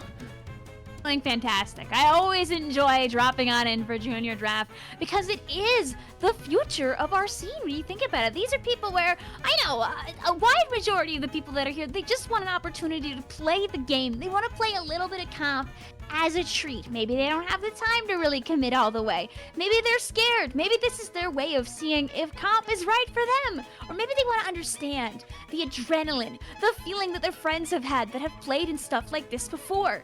And you never know, there could be a few people who play in this Junior Draft, and this is the tournament that makes them want to lock in, to continue playing in comp, to maybe consider the idea of going to a LAN someday even. You never know what could be birthed from just a little guy tournament, something just like this. Especially when the LAN scene this year is at its all-time high. Oh, here we go! Round 4. We have Romance Rejects featuring Gojo's wifey, Flat Cat, Super GB, and Nin_Ja versus Hardy Home Records featuring Poofs, Gumball, Andy, and Cosmic Bird. Oh my god, it's the Electro Lobotomy. What a set of team names. What a set of names we got going on right now. We've got the people who have been rejected and the people that are wrecking the home. There's a rivalry going on here just with these team names. It happened last round with, it's been happening 2 rounds in a row. Yao and Unrequited Union, as well as the Pasta and from Friend Zone. Now we're seeing Romance Rejects and Heart. Is there something that I'm not knowing? He was going through something while this was all getting set up, you know? Maybe they're going through a little bit of a tough time. Hope you're doing okay now. We love you. Thank you for putting together the wonder that is Junior Draft. Mwah! Shout out your TOs. Always shout out your TOs. They are the ones behind the scenes, putting everything together, coordinating all the teams, getting the stream on hand here, and delivering this peak production here as we go into map number 1 of round 4, play all 3, Undertow Spillway, Power Control. Oh, wow, wait, there's no zones in this set. Ooh, there isn't. You're right. We're going TC, then Clams, then Rainmaker. Finally, we're getting a break from zones. The beauty that is Rainmaker Humpback Pump Track. This is one of my favorite map modes in the game. So much happens. Is it because it's a little snowbally sometimes? Yes, but Humpback Pump Track Rainmaker is the kind of map mode where you can see multiple pushes to the single digits happen. And that makes me think all the way back to some of my very first games of Comp Splatoon I used to watch. Back in stuff like Kelp Dome Rainmaker. So Humpback Pump Track just makes me feel really silly inside. Oh, Kelp Dome mentioned, that's a deep cut. That's a Splatoon 3 reference.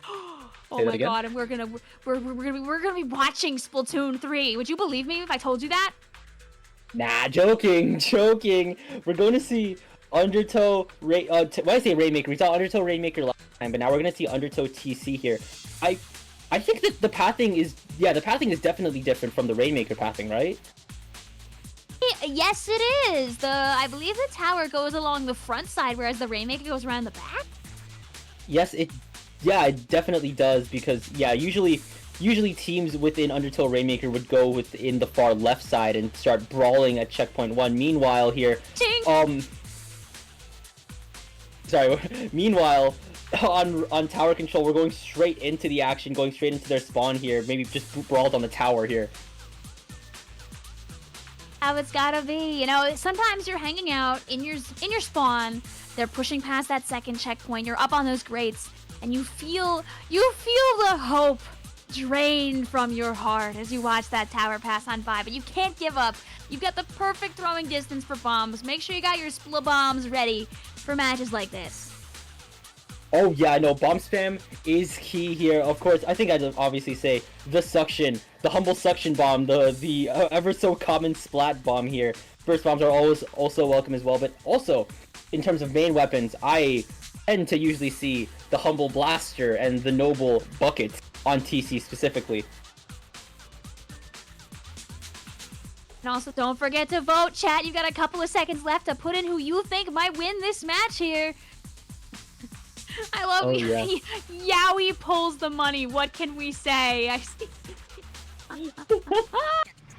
Oh, and yeah. Yeah, he does pull the money, and oh god, oops, no more time for analyzing. That is a tri-stringer I see on the side, on the green here. Meanwhile, we're seeing both the blaster and the bucket in the purple here. I think that is Romance Reject. Little structure spotted. It's Splat Cat on the Dreadringer D. Let's go. I have a friend who goes crazy for Dread D. Doesn't care what people say about it. They're running around. They're almost to 5 stars on that thing. Red D. Not this person. I don't know if this person is, but... Especially when we've seen a lot of vanilla Dreadringer with, of course, the Reef Slider. But we're seeing here, this Dreadringer has the Wave Breaker and, of course, the little structures here. The Wave Breaker is going to come out to deploy the Wave Breaker where... And that's already going to mark 2 people here. The end parries, as well as the T-Tech are... Is it T-Tech? I'm not sure if that's a T-Tech or the... But they're taking point here, and they're going to get a wipeout onto Romance Rejects, and now Hardy Homewreckers are starting to do the counter push. They're going to start moving past it and into the side of Romance Rejects. Here comes that tower. Now the thing is that you've got some great opportunities. There is a lot of paint that Hardy Homewreckers can put down if they don't get taken out too quickly, but it seems like there is a lot of violence here in the center of the map. The blaster coming in for cleanup along one of their teammates and completely ending this push before it can get very far at all. Romance Rejects rejecting this push and keeping things going for themselves. Yeah, they're still moving in more. And this CRB has the Kraken ready to crack. And now it's time to get Kraken. I just said Kraken like 4 times within that sentence here. It does not claim any picks, but it keeps it alive a little bit. That's going to have to run from the strikes thrown out from the T-Tech. It's just the T-Tech. And now the end parry, and that's a wipeout for Romance Rejects. Their push is still going here. There are all members are positioned on the tower here. There's Sharking lying in wait here. Ninja is here with the CRB taking some pot shots on range, but they're gonna go down to Gumball is now moving in there. They're already taking 2 members down here, and it's just the Carbon left for a wipeout from Hardy Homewreckers, stopping Romance Rejects push. That was 2 wipeouts within the span of a minute, Vic. It's a lot going on there. And now Hardy Homewreckers finally has a chance to take it easy for just a second and maybe start a push, but you gotta be careful because that blaster is causing so many problems on purpose, and that's triple splashdown only getting 1 player. It's gonna be a 2v2 scenario again, and they don't see the okay, they do, but they just can't reach it. It's hard to reach when you're right over there. Now here's the thing, this Wave Breaker does great things for Romance Rejects here. The question is, can they take advantage of it enough to be able to get this push to continue? I definitely agree to how useful that Wave Breaker is, especially when you have so much mobile adversaries, when you're up against the Sploosh, when you're up against the on-parry dualies. A lot from just lurking in the background doing gremlin business here. The Carbon is just holding down the line. Speaking of gremlin business, that Carbon roller though. Oh, watch out! Watch out the jump! Watch out the jump! Okay, they saw. Do you think they heard? Do you think I was loud enough? Do you think they heard? I think they heard it, and I think they saw the jump beacon, Vic, managing to prevent any more gremlin business happening. Meanwhile, Andy is contesting the tower. At least 2 people contesting the tower from Romance Rejects. They're gonna take out Andy, the Zap, the Carbon are still riding tower. They're under pressure from the end parries and from the Sploosh-O-Matic once again. That dynamic front line here. And now, with only a minute left on the clock, Romance Rejects has done a fantastic job of showing their stuff early, from proving they want to be super aggressive here, but here's Hardy Homewreckers finally with the paint they wanted to be able to make this push happen. Romance Rejects has to watch out. They have to be ready to defend again, and as soon as I say that, there's nobody on the tower, so I guess actually they're defending just fine at this moment. So we'll wait for the tower to actually make its way over here. What a good bomb! That bomb wasn't even put on by that player, by that stringer. That was one of their teammates making sure that their backliner stayed safe, supporting your support, guys. Support your support. Don't make them run on their own into like the eyes and hungry maw of a bunch of aggressive opponents. This is going to be points going down really quick here. If they can get past this checkpoint, things might start getting a little kooky, a little crazy for healthy homeworkers.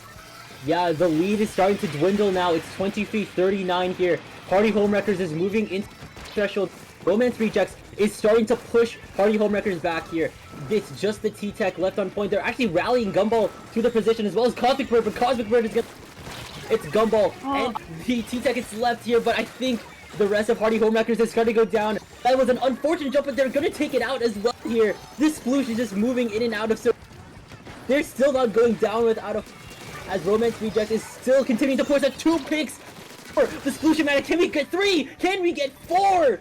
Insane! And now we're going into overtime for Hardy Homewreckers to make this game count. Get your Quint! Oh my god, the Sploosh-O-Matic!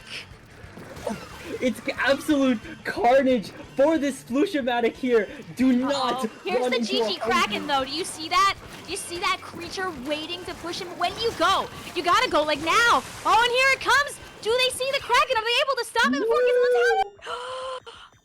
Oh no! Oh, they were tower blocked by an entire large octopus as Romance Rejects will take game number 1. Romance might just be alive here on Junior Draft. Perhaps.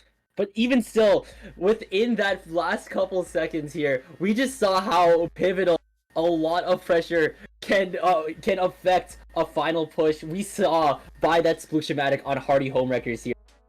Wow, Hey, and you saw Gremlin. that Blaster player wait. They did not push in at all. They knew what they had to do, and they wanted to wait as long as they could.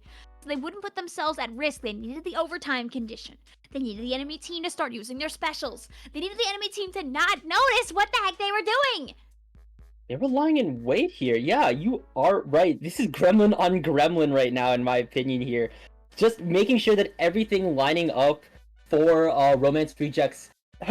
everything is lining up for Romance Rejects here. And especially considering the Carbon was already initiated here, then you had more problems to worry about. Kraken Deluxe. And now, we're gonna have to move into game number 2. Scorch Gorge Clams. Good Scorch Gorge. Any Scorch Gorge where the walls are taken down and I can actually get into the back is a good Scorch Gorge. Most definitely, yeah. Especially considering I'd definitely say Scorch Gorge is much more of a close quarters map here. And I think that's something that, well, I'd say Hardy Homewreckers could take potential advantage of. They have, of course, the end parries. They have the Sploosh. That is a lot more closed space to work around. They don't need to worry about, I guess, being taken down by a long-range weapon like the string. No, wait, I think the Stringer was on Hardy Homewreckers.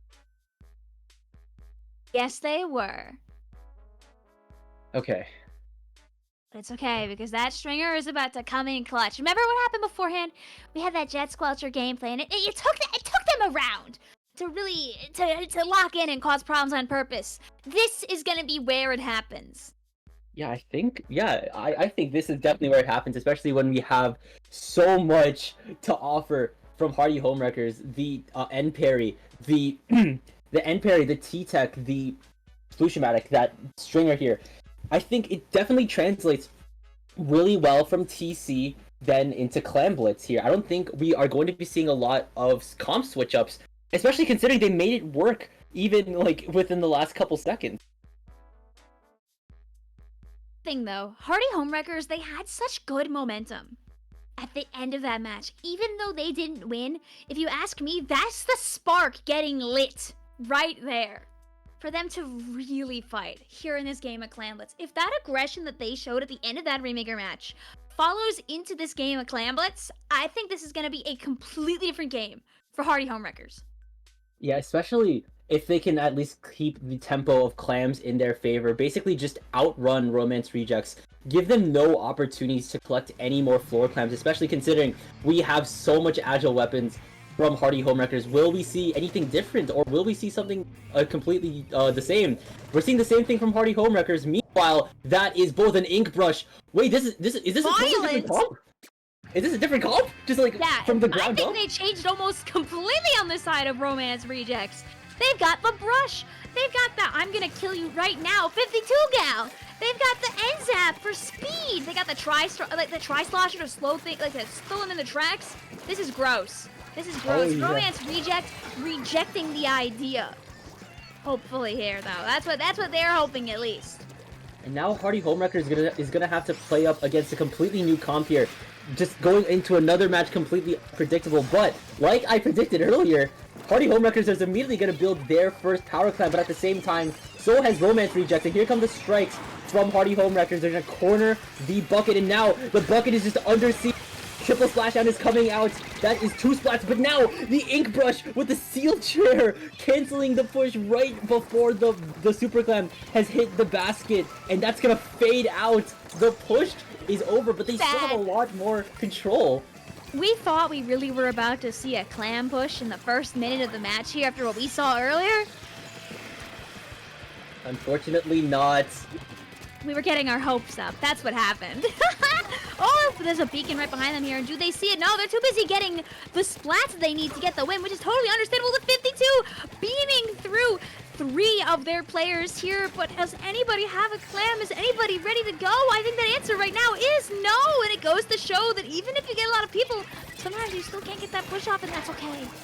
That being said, though, the 52 is just still being a persistent nuisance in Hardy Homewrecker's side here. That's a point-blank killer whale up on Gumball's face here. No space to move, and now they have the clams to work with. Gojo's Wifey's moving in with the stamp here, but actually here, they're still getting canceled as well here. Oh, actually, I think the clam's moving in, and even when there's 3 people on Hardy Homewrecker's end trying to stop that clam going in, the clam will go in, but that's not a strong, what's it called? It's only 1 clam in, and if anything, they're giving Hardy Homewreckers a chance to move in. They're gonna score as well. They have Pity Clam as well here.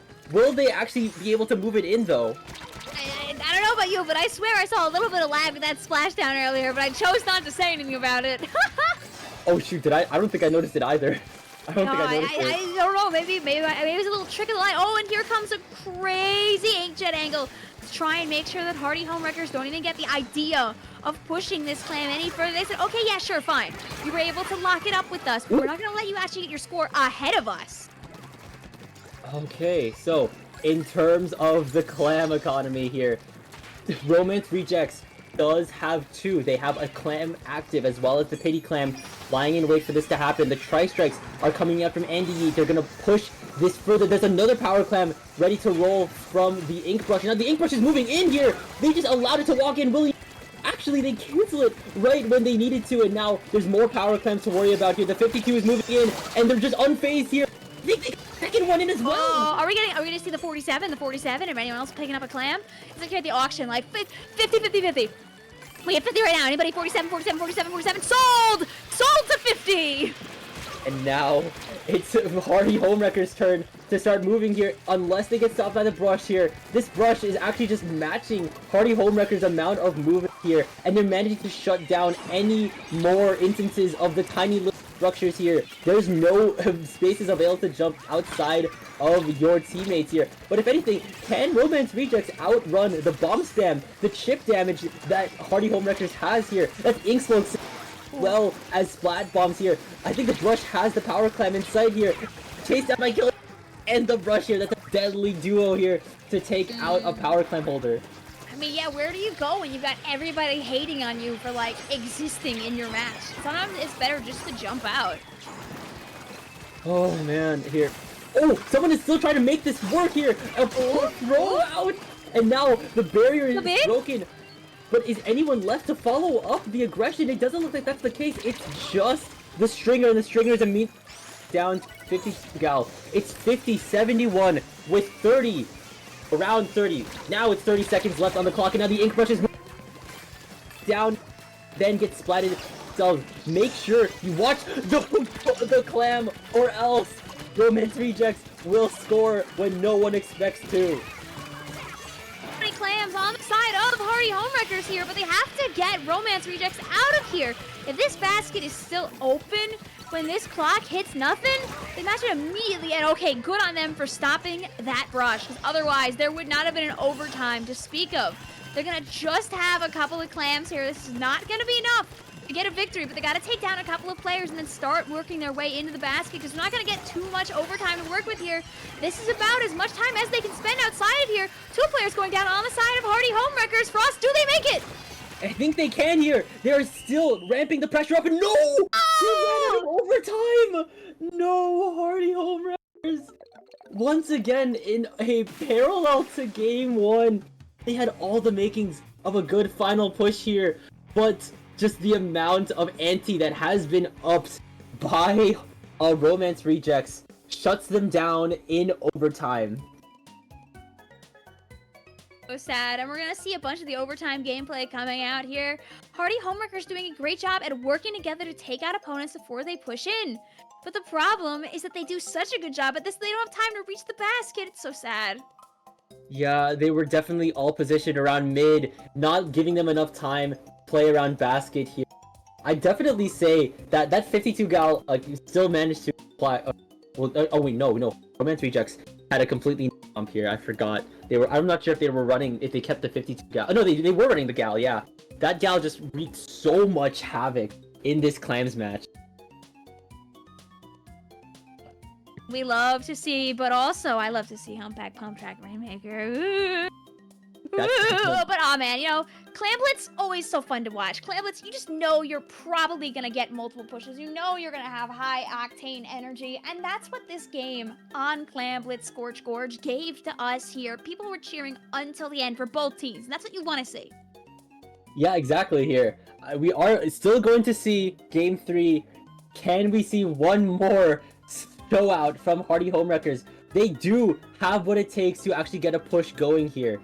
Can we potentially maybe see anything going on? I will say, when it comes to their comp, once again, their comp can translate really well into a Rainmaker match. They have so much of things that can move well, especially considering the uneven back pump track here, and can move in and out of those just really close choke points that that humpback Rainmaker has specifically. Yeah. Now here's the thing. Do we see the return of the Dreadringer D here from Romance Rejects? I think I'd like to see it back. This is a good map to be a bucket player on. Oh, definitely here. That way you can fight from under ledges, from under the trenches here. You can basically fight any bucket. Dare I say, no bucket fights better than the Dreadringer. You might not be right about that. You know, for what it's gotta do, at least there. You know, I'm always gonna be biased towards the sloshing machine, smiley face emoji. But, you know, before we know it, the patch notes will come on Monday and they'll randomly decide that machine deserves to be 230. Just kidding. They wouldn't do that, no. Hopefully. Smile. Don't use your gift of prophecy like that, Vic. You don't want to see that happen. Machine's been gutted already. Machine's gone through a lot here. We have no more time for analysis, for pre-prediction of the patch notes. That's a Dynamo. And a Octobrush. Wow. This is a Humpback Pump Track comp. Definitely so. And meanwhile, Romance Rejects brings out the Blobler from Gojo's wifey. 2 people are already going down on. And I think now is the time to start running if you're Hardy Homewreckers. I think they have total control of that first checkpoint. They're going to slam it down here. Super GP's inside, but they get shut down by Koofs and the Dynamo Roller as well. Such a really nice pick to see Dynamo here on Rainmaker. The early push that Hardy Homewreckers is looking for. They want to get the momentum going early on here so they can be the ones with the pressure from the start. The Dynamo Roller holding the Rainmaker always makes it difficult to go very fast, but they were prepared for that. They locked in and they got already almost halfway there. Yeah, they've already broken past the 50 threshold in terms of distance, and now Romance Rejects has the Rainmaker. The brush off has been won by Cosmic Kid on the Octobrush, and that's 2 picks from the T-Tech with the Tri-Strike here, basically canceling the Rainmaker and moving it right back almost towards Romance Rejects' base. Oh! And it wasn't Romance Rejects that grabbed the Rainmaker there. It was Hardy Homewreckers who are just taking this Rainmaker all the way home, desiring not to go down in a 3-0. They want that 1-2 so badly. Exactly here. They have set the terms and conditions of the match now. Romance Rejects practically needs to get a KO in order to win. Splatcat is now running with this Rainmaker. They take out Gumball, actually, and I think they have a clear sight of the first checkpoint in hand. There's a couple of bombs, and the Tri-Strike there to stop it, and there it goes. They do reach the first checkpoint, but they will go down. Some hating going on there from the side of Hardy Homewreckers. They saw Romance Rejects running for that Rainmaker, and they were like, no. You can have the checkpoint, but you don't get to have your life, okay? You gotta rethink things. Just a moment, okay? Thank you. Exactly, but now Romance Rejects are closing in fast on Hardy Homewreckers' base here. They're under fire from, I think, the brush, and that's already down on Romance Rejects. Splatcat is being forced to move back because of the Tri-Strikes, and now Gumball with the steel chair Dynamo Roller closing out the push with a wipeout here. The lead is still strong, 38-1. They need to move past mid and once again back into their spawn for another push for the KO here. Rainmaker get? Are they going to be able to get the knockout this time? Or will they? Oh, no! Oh, wow. Okay, I thought they were going to slide off of that ledge and immediately get bopped by that bomb, but they got an extra kill in that, too. We're going to be 2 down on the side of Romance Rejects, though, so I don't think Hardy Homewreckers' push is really done here. I think they still got some time to get closer to that 1 once again. They've got one more fight left in them, and they're still going. They take out Ninja. They have Gojo's wifey in their sights. The brushes have traded with each other. There's still 3 members of Hardy Homewreckers going in for this push. They don't even need to necessarily push for a KO. Gumball, no! Watch out for the auto bomb, no! And there's the secret plan all along, I think. And there's the brush hiding in those chumps. People always forget that one of the most valuable things you can do with an enemy, like with a teammate's chumps, is use them to your advantage. They're little structures in their own right. When the enemy tries to attack you, they might hit the chumps instead of you, so you can use them as a way to fight people up close without getting punished as often for it. And now we see that a weapon that can definitely make use of those chumps are the ink brush. The brushes are going down once again, and Hardy Homewreckers are right back to where they were last time, positioned right up at Romance Rejects' first checkpoint. I think they actually are going to try push a bit. The sploosh is in. The sploosh is going down. The Rainmaker is guarded by both Anti and Cosmic. The Rainmaker gone down, but gone down as well. That's one less gal to worry about. It's 2 down on Romance Rejects here. Even when they push up, they can still get more picks. The chumps are flying in. Will we see another pick where someone tries to hide within the chumps? It doesn't look like that's the case here. The Rainmaker, Cosmic Bird is just in a really tricky situation. They're posted up right up against the ledge here, and I think they're gonna go down to the Rainmaker. Yeah, and that's going to be one of the last pushing opportunities that Romance Rejects is going to get here. They're going to have 30 seconds left on the clock. They're going to choose to reset this Rainmaker here. It's going to be a bit of a 3v3 here, but they've got the popping power between the Blobber, between the Gal, between the Zap. They're gonna let this pop happen, and that's fine, But they gotta make sure that they're ready for one more push. And Cosmi's gonna be out, Gogo is gonna be out there with this Rainmaker, but I don't know if they have the teammates to be able to push just yet, and that Rainmaker's gonna be caught in the enemy territory now. Oh no! Oh no, and that basically just allows Hardy Homewreckers to just sit in their home with the Rainmaker. Closing out the set by taking game 3, they did finally win the last match, having one more show left in them. That's gonna get some more points for them in Swiss here, Vic. Just amazing game 3 to close out this set. Absolutely. What a set of 3. You know what? What did we have today? We had like 2 0-3s and 2 1-2s, if I remember correctly. I think so, yes, actually. A great mix of matches, and these fellas did a fantastic job. What a good game of Humpback Pump Track Rainmaker here. So sad. You know, listen, there weren't many players left alive. It was a last-ditch effort to try and get this Rainmaker deep into the base. Maybe they wouldn't be looking. Maybe they would all go down one by one to a Rainmaker. You never know what can happen in Splatoon, and the only way you find out is by trying. Yeah, and they actually did try, I'd say, what's it called? Party Homewreckers did actually try to do something a little bit more different, specifically since they were running the same comp for the last 2 matches, but then switched it up. They brought in the Dynamo here, and I'd definitely say Dynamo is something that could play surprisingly really well within Humpback Pump Track, specifically when you're fighting within a lot of those close quarters environments, trenches, the choke points here. That's something that Dynamo can just cover entirely within one single slam.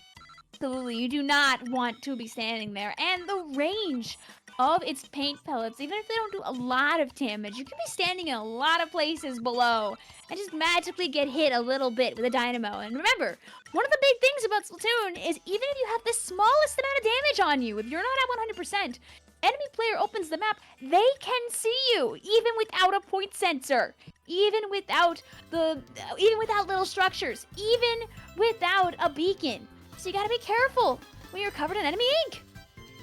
Exactly, yeah. Here, even when Party Homewreckers had a lot of weapons that could definitely have a lot more pain output, they still kept the Gal from Ninja, but they also had, actually, maybe they didn't have a lot of pain. They definitely had a lot more weapons that could be used for fighting here. They had the brush, they had the blob here, but I think Party Homewreckers definitely outpainted them and even still outfighted them.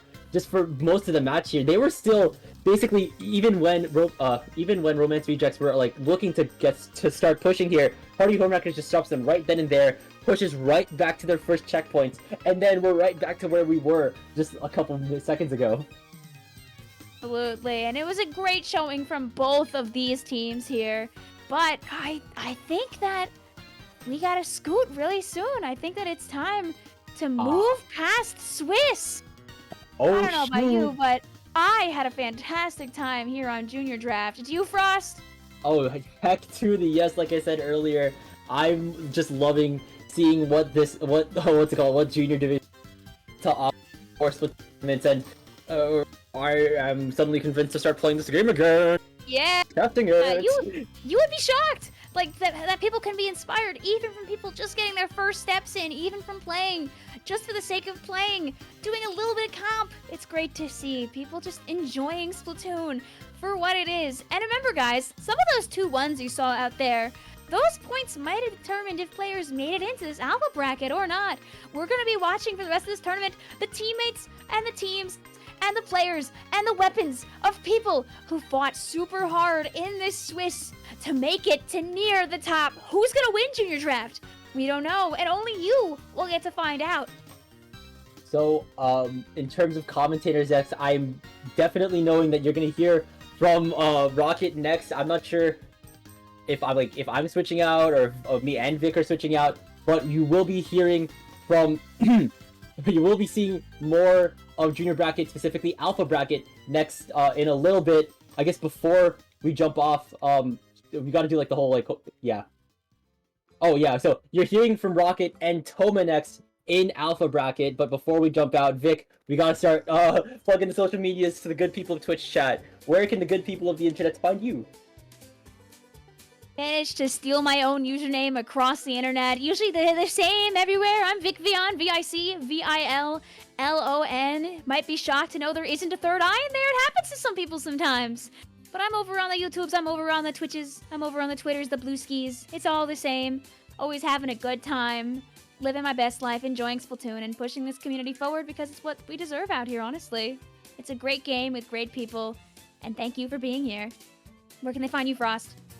Well, you can find me on the Blue Sky at FrostixBlueSky.social, the site formerly known as Twitter at TK_Frostix, on Discord at just Frostix, and you know, I've had enough. I've done too much tournaments. I've had enough of web novel. Just read Gap Year on Wattpad. That's aside from the points. Like I said earlier, you're hearing from Rocket and Toma next, so stay tuned for Alpha Bracket. That you're hearing from us from Under Pressure. Have a great day.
put you in a trance. Let's party.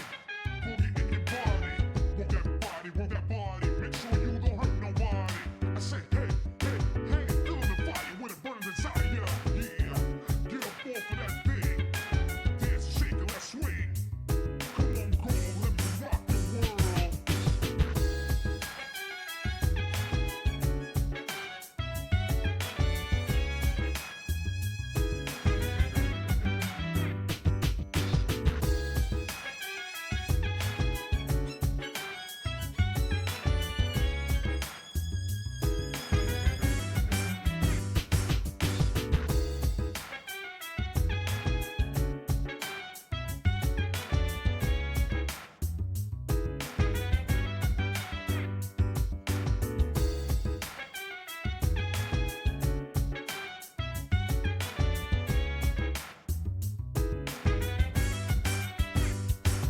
So dance, while I put you in a trance. Let's party.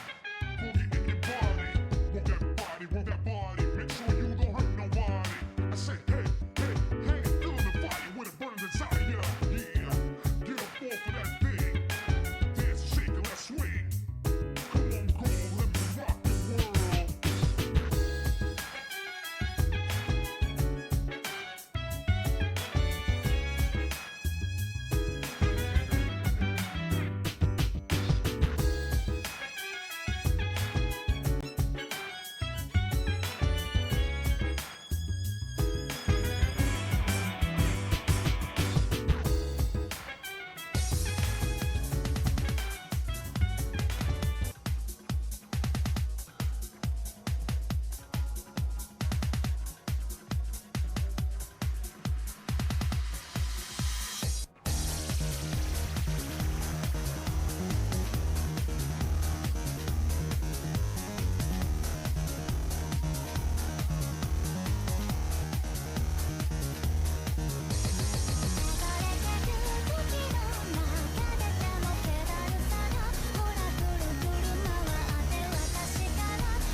Welcome to Juniors Draft. Welcome back, I should say. Here we have a little bit of different voices on commentators, of course. My name is Rocket, and joining me is the wonderful Toma here, and we're kicking things off here now in our top alpha bracket here. Now, no more mistakes can be made. These matches will matter the most, as elimination from this will be an elimination from the tournament. But Toma, I don't know about you, but I am excited to kick things off here between Moist Marriage and Inconsiderate Infidelity.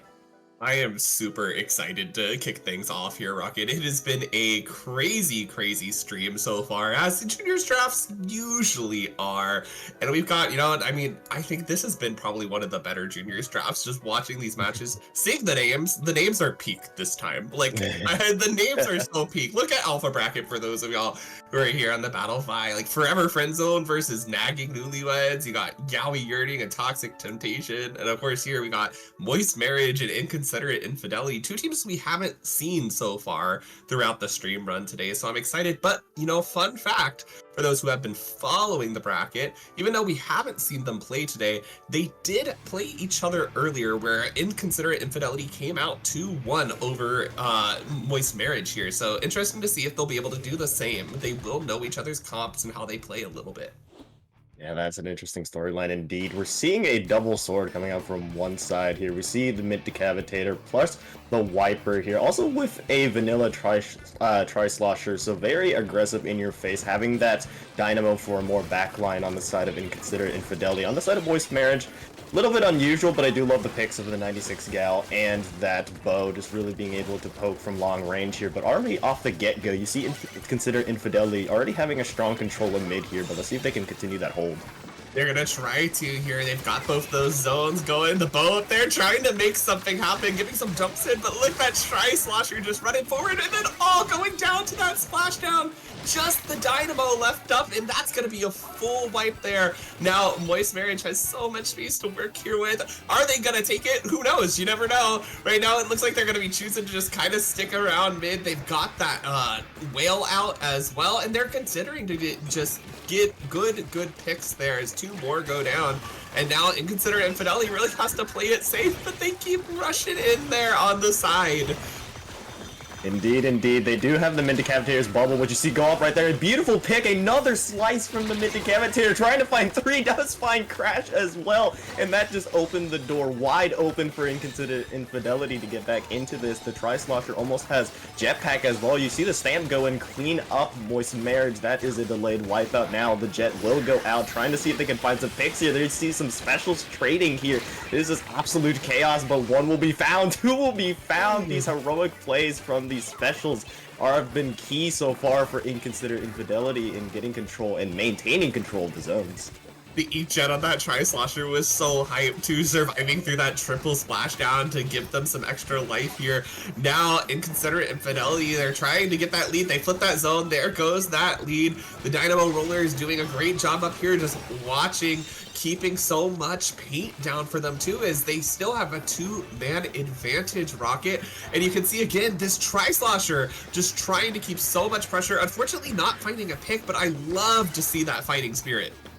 Yes, but don't count out Moist Marriage yet, Toma. You see they're already going in here. The Nautilus will find that Dynamo now, the longer range weapon, and continuing to find more as well, taking out Cyanide, and now you have an opportunity for Moist Marriage to get back into it. They don't really have that much penalty to really go through here, so the lead can change really quickly. And you see Bonk there put out that cooler on that Zap. You see the Dynamo actually being taken out again. This Nautilus has been a problem for Infidelity that they have not been able to take care of. The Jet will take the trade for sure, but still, Moist Marriage are now out of their penalty here and can easily retake this lead if they can hold.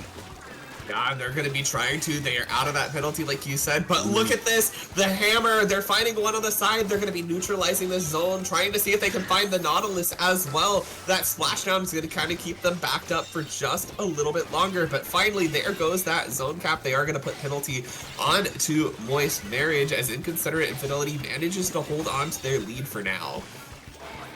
Indeed, indeed. Now, Moist Marriage actually goes 3 players down in a great wipeout from Inconsiderate Infidelity, allows them to maintain control of this space so far. It has been a tough back and forth matchup so far here. You see Bonk just trying to take that fight with the Wiper, does actually manage to win, and to the victor go the spoils. You get cooler now. Moist Marriage now have a great opportunity to retake this, but they need to do it soon here, as Inconsiderate Infidelity are almost out of their own penalty. The decap has been a major problem for them to deal with, finally dealt with there. You see the splashdown in zone actually allows them to contest a little bit, but so far both sides have not been able to secure both zones yet. It is just scrummy fight here. The bow just trying to take the frontline fight, actually wins that fight there. Unfortunately does go down, but it is still up in the air to see which team can get this, as it's still rough in mid here. Yeah, now both of those swords collapsing in there. They're able to find those zones, and now they are, through their penalty, able to score again. But they need to keep this pressure here. Look, they're able to cap those zones once again. It's 40 seconds left on this clock, but, you know, not 40 seconds left on the game if they can't get in here. We're ticking down to these last few seconds, and you can see they're fighting out here desperately, but aren't going to be able to find the zone in time. So Inconsiderate and Fidelity going to be taking that early one game on top. And now, remember, Rocket, like we said before, we're now on best of 3. It's no more play all. They've got one more shot to try to get this back to that 1-1 situation and see if they can come out on top over Inconsiderate and Fidelity this time. Indeed, but what a first game it was. Synchronized emotes, I love to see it. Love to see the team camaraderie there, but speaking of team camaraderie, you saw how well Inconsiderate and Fidelity were able to work together as a team, being able to take these fights together. Like you mentioned, there's the 2 swords on your screen right there, taking most of these 2v1 fights, and that's what you want. You want to be able to take advantageous fights, and just a little bit better in doing so. Inconsiderate and Fidelity was able to get the longer holds and ultimately take that one. Now, like we mentioned, now this is game 2 here, Hagglefish Market. I'm very intrigued to see if there's going to be any changes for both sides now that we've seen a little bit of what they both like to run. I wouldn't mind Inconsiderate and Fidelity sticking with what worked for them, because although unconventional, but I love that fact with running double sword there, the decav bubble could play a major factor in helping keep control of the tower. Of course, and I mean, Juniors Draft is kind of one of those tournaments where you see anything and everything, and, you know, no matter what it is, it can still work out. Just really depends on what the players are going to do with it. And what I really like to see from Inconsiderate and Fidelity is they've got those 2 swords, they've got that Tri-Slosher, and even if they don't necessarily get picks, they'll just run forward. They'll run at the enemy team, and that pushes them back. It can scare them, it can make them back off a little bit, it gets them space, even if it doesn't necessarily get them that man advantage. And just keeping that fighting spirit up, keeping the pressure going is really, really big for them. Indeed, and on the side of Moist Marriage, I saw a lot good there, but let's see if they'll stick with the same comps. I like the 96 gal just to help out fighting that Dynamo. We do see the return of, I believe, all 4 weapons here. I believe both teams sticking with the same comps. You're just rolling with what they got, both comfortable with what they have here, but we're going with Hagglefish Market Tower, actually. Apologies for the previous misspoken, but here we're kicking things off. Let's see who gets first control of the zone and our tower, and let's see who can get that first pick, because that's always key into just starting off on the good foot. It sure is, and looks like right now Inconsiderate and Fidelity is going to get that early 2 down. Moving in there on the right side, trying to find just the bow left up, and now this jump coming in is going to be camped by that decav, and this is going to be a great opportunity for Inconsiderate and Fidelity to get things rolling, and they even have this bubble online for a checkpoint, and there it goes. Yeah, I mentioned how powerful it is, especially on Hagglefish Market Tower, where the checkpoints are really hard to push through, especially that second checkpoint here. You see the bow trying to take the fight, unfortunately falls here. You see now the Nautilus also trying, but crashed his fall as well, and now a great opportunity for Inconsiderate and Fidelity to keep on going. This Tri-Slosher is continuously being a thorn in the side of Moist Marriage here, and they're continuing to roll here, Toma, almost getting the 3rd checkpoint here. Yeah, and this, I mean, the dangers of tower control is that it can just turn into this real snowbally mess if you aren't able to get a stop on things, and that's what you see happen here. Inconsiderate and Fidelity, that aggression I was talking about, really is what works out for them, because they can snowball their specials, they can get special charge off that tower, they claim that space you saw on the right side, that Tri-Slosher just getting up there, and making sure that there was really just nowhere for them to stand. Yeah, nowhere indeed. Never let their foot off of the gas. Constant pressure from Inconsiderate Infidelity didn't allow Moist Marriage to really find any available position to really defend as a team, and that's not to the fault of Moist Marriage at all. Inconsiderate Infidelity made it really hard. I feel like every single second of that time, Inconsiderate Infidelity at least had a special up, if not in a matter of seconds, they'd have a special up, and just the constant pressure and, like you mentioned, snowballing out of control. That means Inconsiderate Infidelity take this and a clean 2-0 sweep and move on to the next round in semifinals, where they'll face Turbulent Tsunami. Yes, that's going to be great for them. And I mean, good showing today. I think they've got definitely what it takes to try to make it all the way to Grands. And I mean, we'll see here after this next set whether we'll be seeing them back in Grands. Right now, we're going to be waiting on the winners of Yaoi Yearning and Toxic Temptation to finish up. They'll be fighting Forever Friend Zone here on stream next. And we'll catch you back in just a few.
Finals here in Juniors Draft, and we've got Toxic Temptation versus Forever Friendzoned. And Rocket, I'm excited for this one. We were just talking a little bit off stream, and Forever Friendzoned is a team that's really having a great run here today. They dropped one game in total so far, dropping one game in the final stage of Swiss to Inconsiderate Infidelity, who we just saw won the last set on stream. Now they're fighting Toxic Temptation, who's also had a really great run, going 3-1 in the bracket or in the Swiss stage, trying to make that comeback here. How ready are you for this? I am totally ready for this, Homa, and taking a look at these two teams, reminder before I get to that though, we are now in best of 5, longer sets. I love to see it now, even more time to get to know these teams and for them to get to know each other in terms of their identities, in terms of weapon comps here. But speaking of that, I love these team pictures, by the way. It says a lot about how how well these teams are able to come together in a short amount of time and able to just like unite under one team name. I'd love to see it there. It's just beautiful art. That's all I can really say. Looking at that, it's like a toxic. Is that like a little like cat cake pop? It looks like Yes. I'd eat that. That is toxic temptation right there. I love that. I feel like I've seen that before in a store. I just can't put my finger on it. I know that cat face from somewhere, but it's like failing me. But anyways, on the other side of Forever Friend Zoned, I love that. I love that team photo. It is beautiful. Yeah, it's absolutely stunning. Excited to see them starting off here on Crab Leg Capital on Rainmaker, I believe. And that's one of those maps that Rocket, it can be a real stalemate as teams try to find a way to push up, whether they're going, from that left side where you have to make a pretty risky jump, or the open grates on the right side where there's just so much space for you to be looked at and shot at. It can turn into one of those moments where you really have to get away or get a real numbers advantage to do anything off of it. Indeed. I mean, after getting that first checkpoint, you don't really have like an easy option if the other team is prepared for it. I call the left path a leap of faith and the right path no man's land. It is really hard to try to push through those choke points if you don't have any specials prepared, or if you don't have a particular plan to really go for it. I mean, I see teams go for the left side more commonly, but it's neither. In both options are not easy to really push through here. But we're just gonna jump straight into it. Let's see what we have working for us. We see Blue Dapples and a Hydra from one side. On the other, we see two Hydras. Both Hydras. Hello.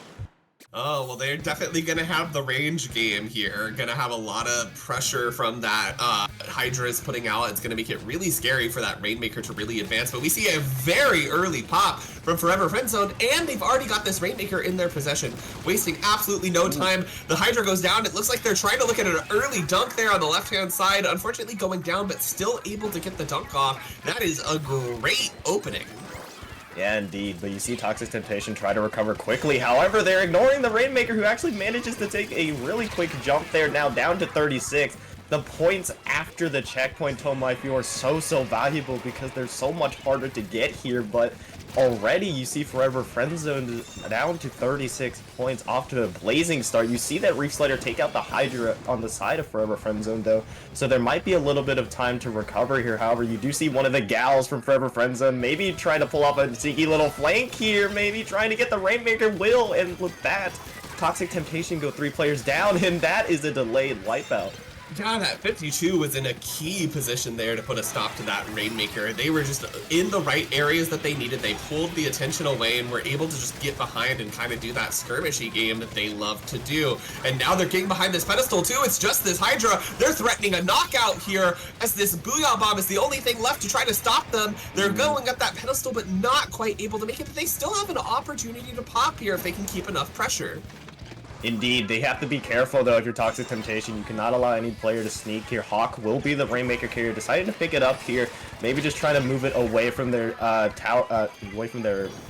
podium, but unfortunately taken out there on these grates. And Toxic Temptation need to recover quickly here because the decaf is trying to move in with this Rainmaker here. A clear path has opened, and now they're trying to dunk it on, and just like that, Forever Friend Zone takes game 1. And I mean, based on that match, I feel like they're showing us why they have been on this dominant run to begin with, only dropping 1 match before this, as we said. And yeah, we see what Forever Friend Zone is made of.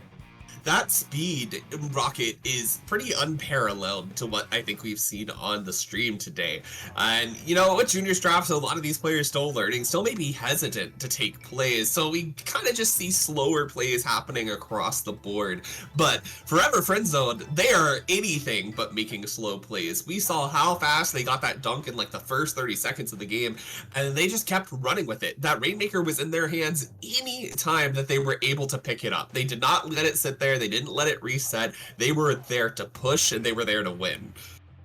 Indeed, and what I saw from them was just can be summarized in one word, just confidence. They played with so much confidence. They were able to make these quick decisions that, like you mentioned, we haven't seen much of. So definitely a major reason why Forever Friend Zoned has been able to just take the fight to the other team, being able to play at their own pace and really just allow themselves to get into great positions before the other team can even react.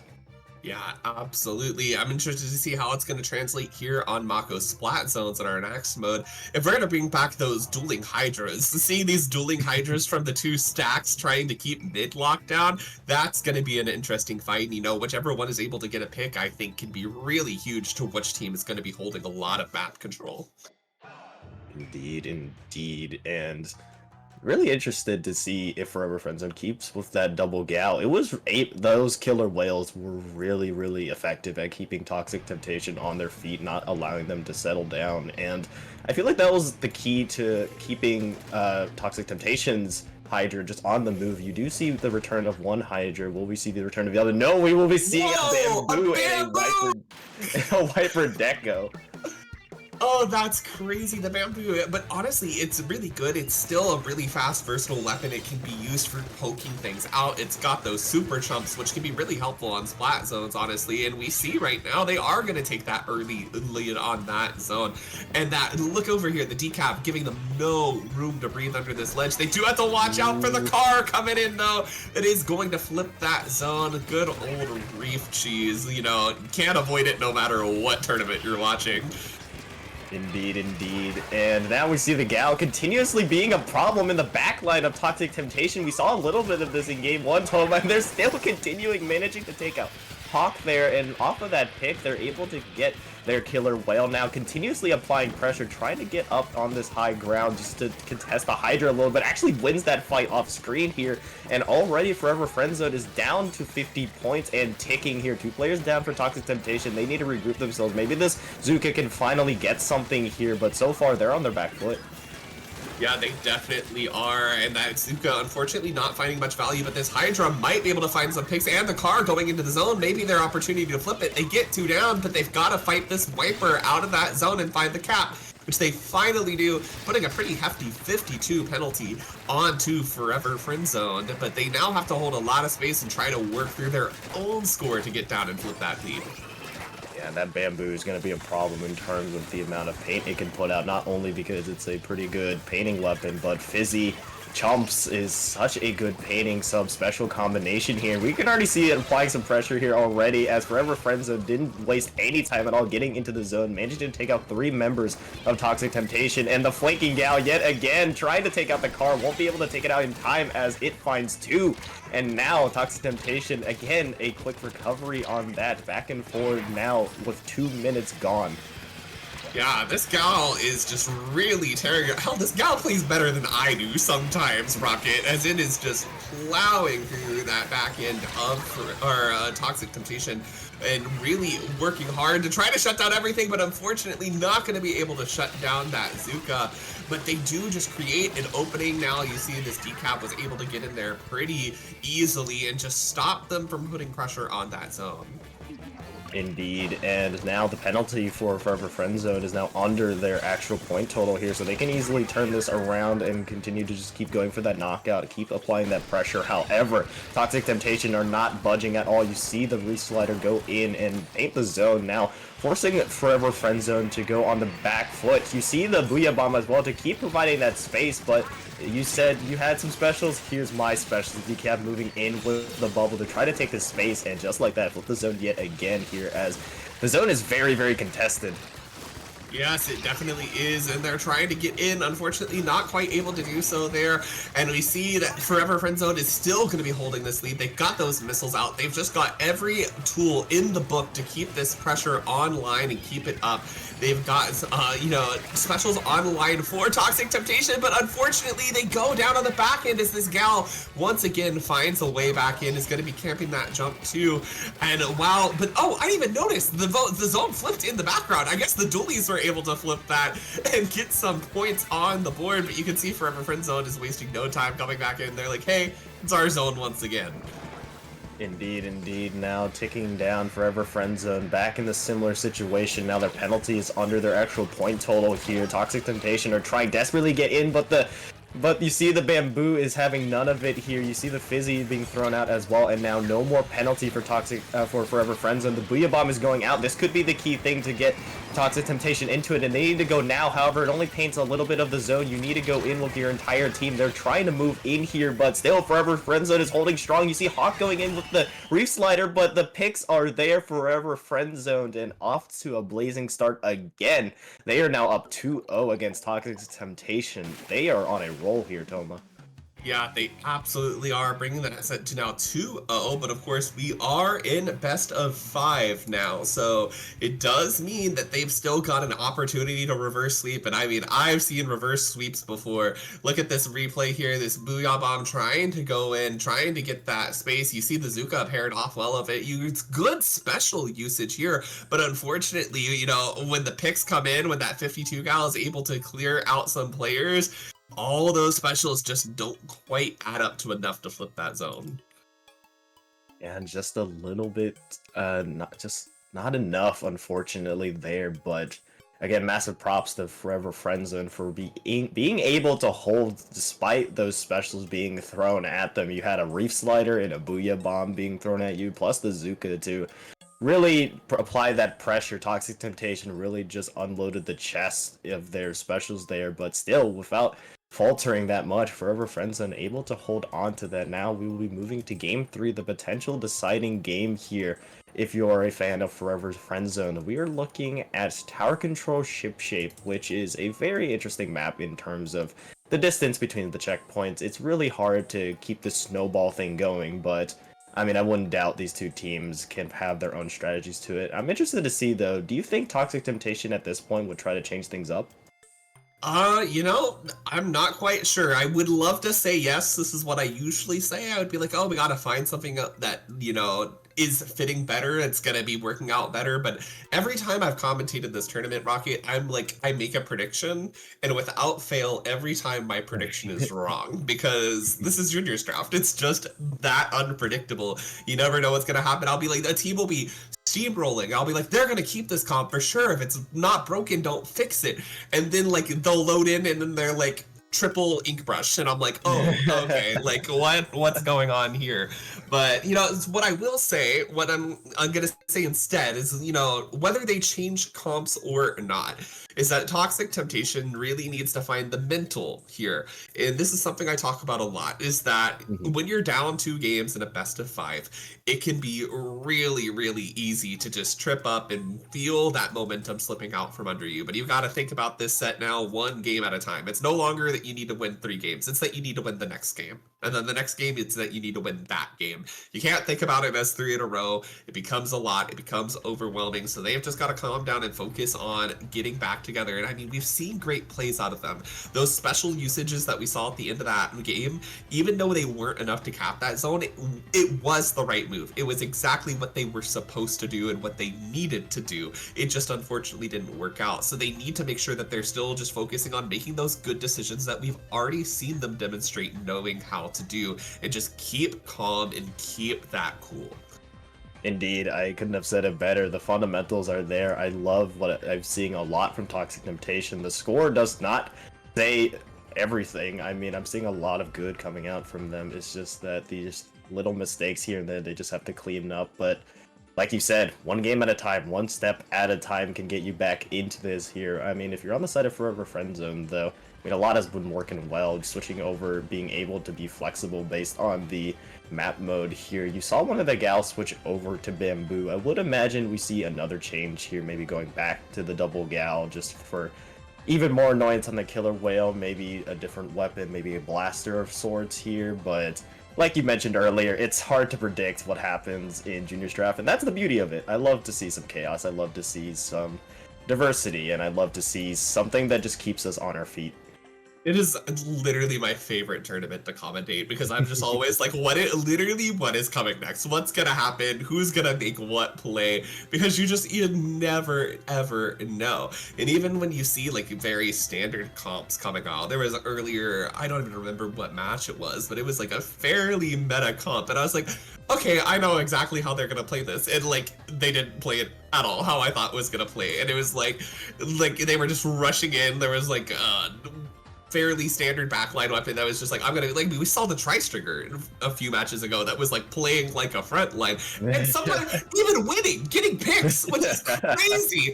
Like it's just so funny to see. I mean, maybe they know something we don't. Maybe that's gonna be the new meta, just having your bow just run up and try to get these quick picks here, but I don't know.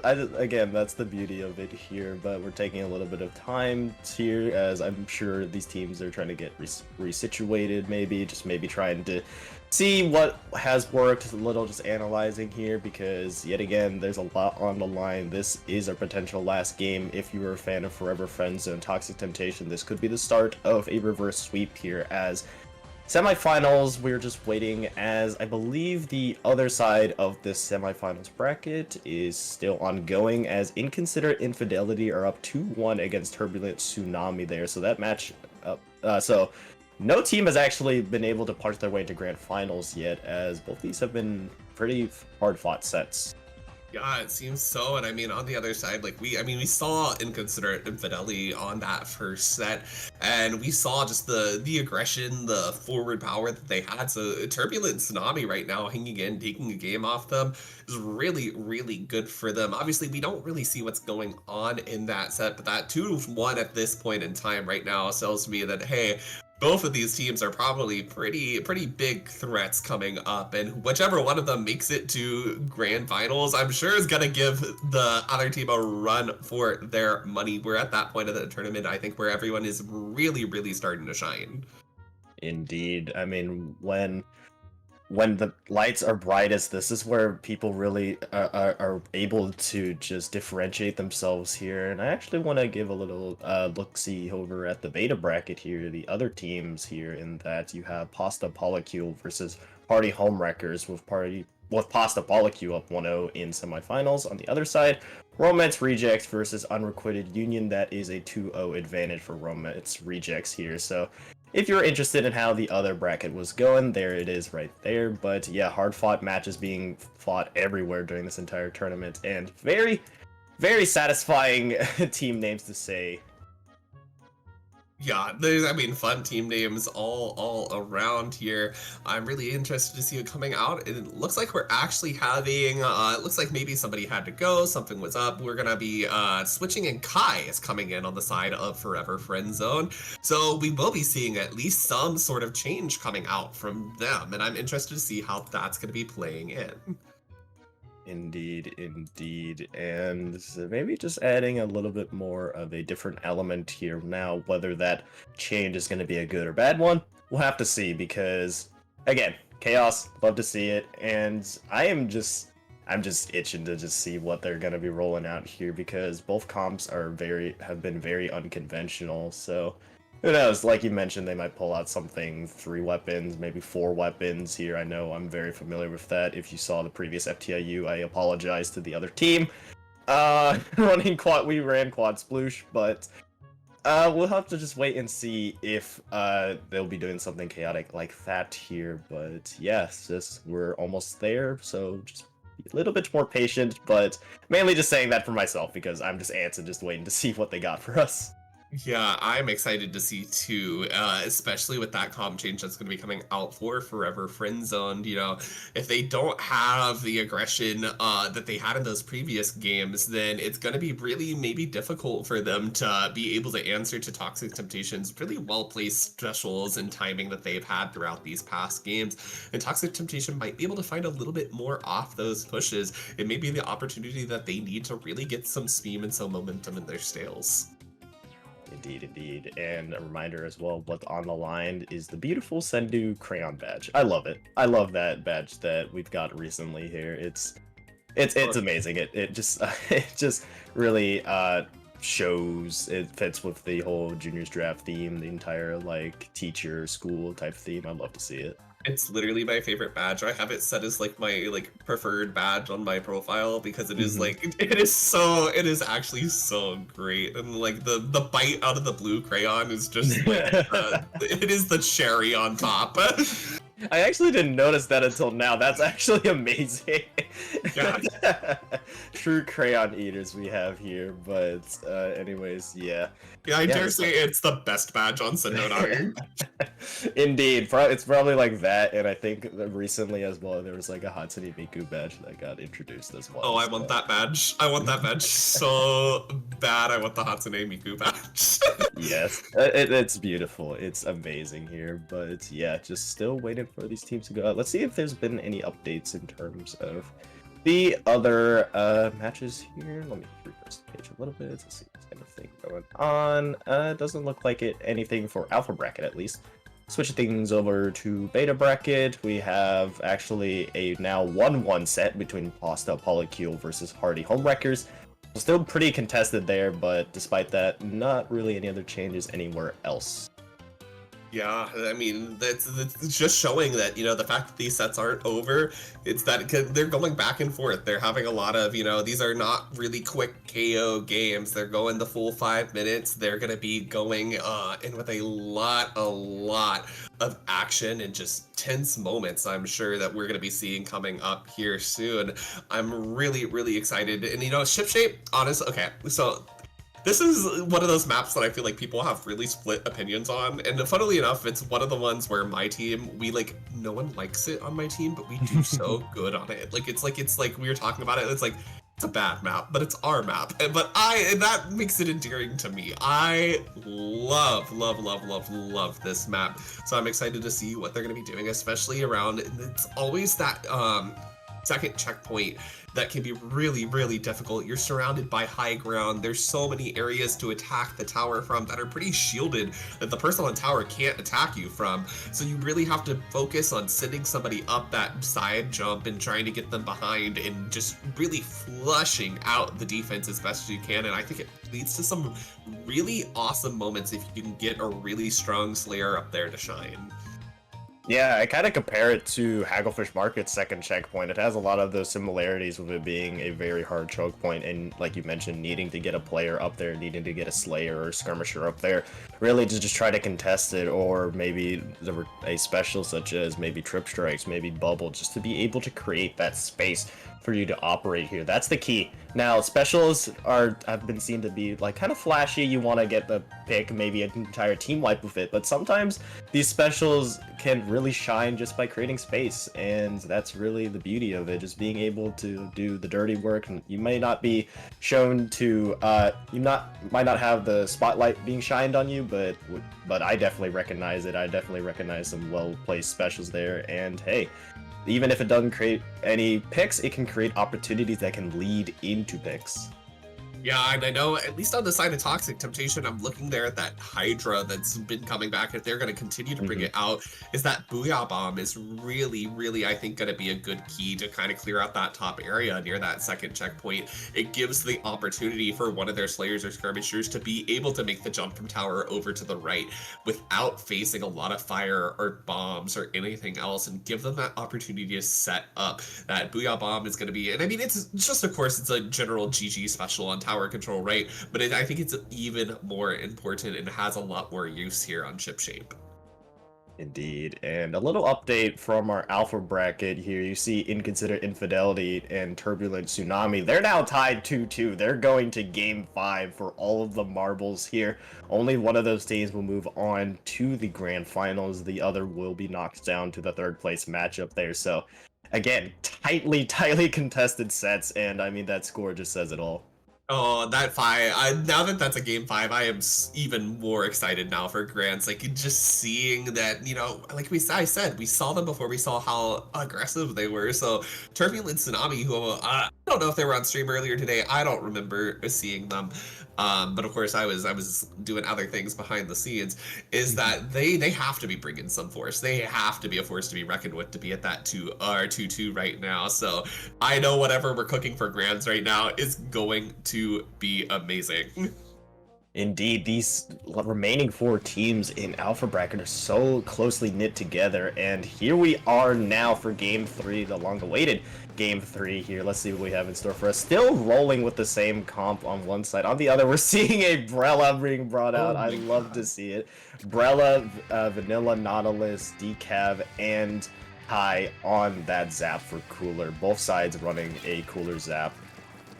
Yes, I'm so excited to see that Barella out. That's such a fun pick, and that Inkjet honestly can be really, really good for clearing out space on the top as well. Of course, right now, both teams trying to vie for that first checkpoint. We've got Forever Friend Zone trying to get that early lead, but gonna go down to that Hydra, who just holds so much space here. They do have a bubble out to try to deal with it, but that Hydra's gonna shred that bubble so fast, and they're gonna find the pick there onto that sword.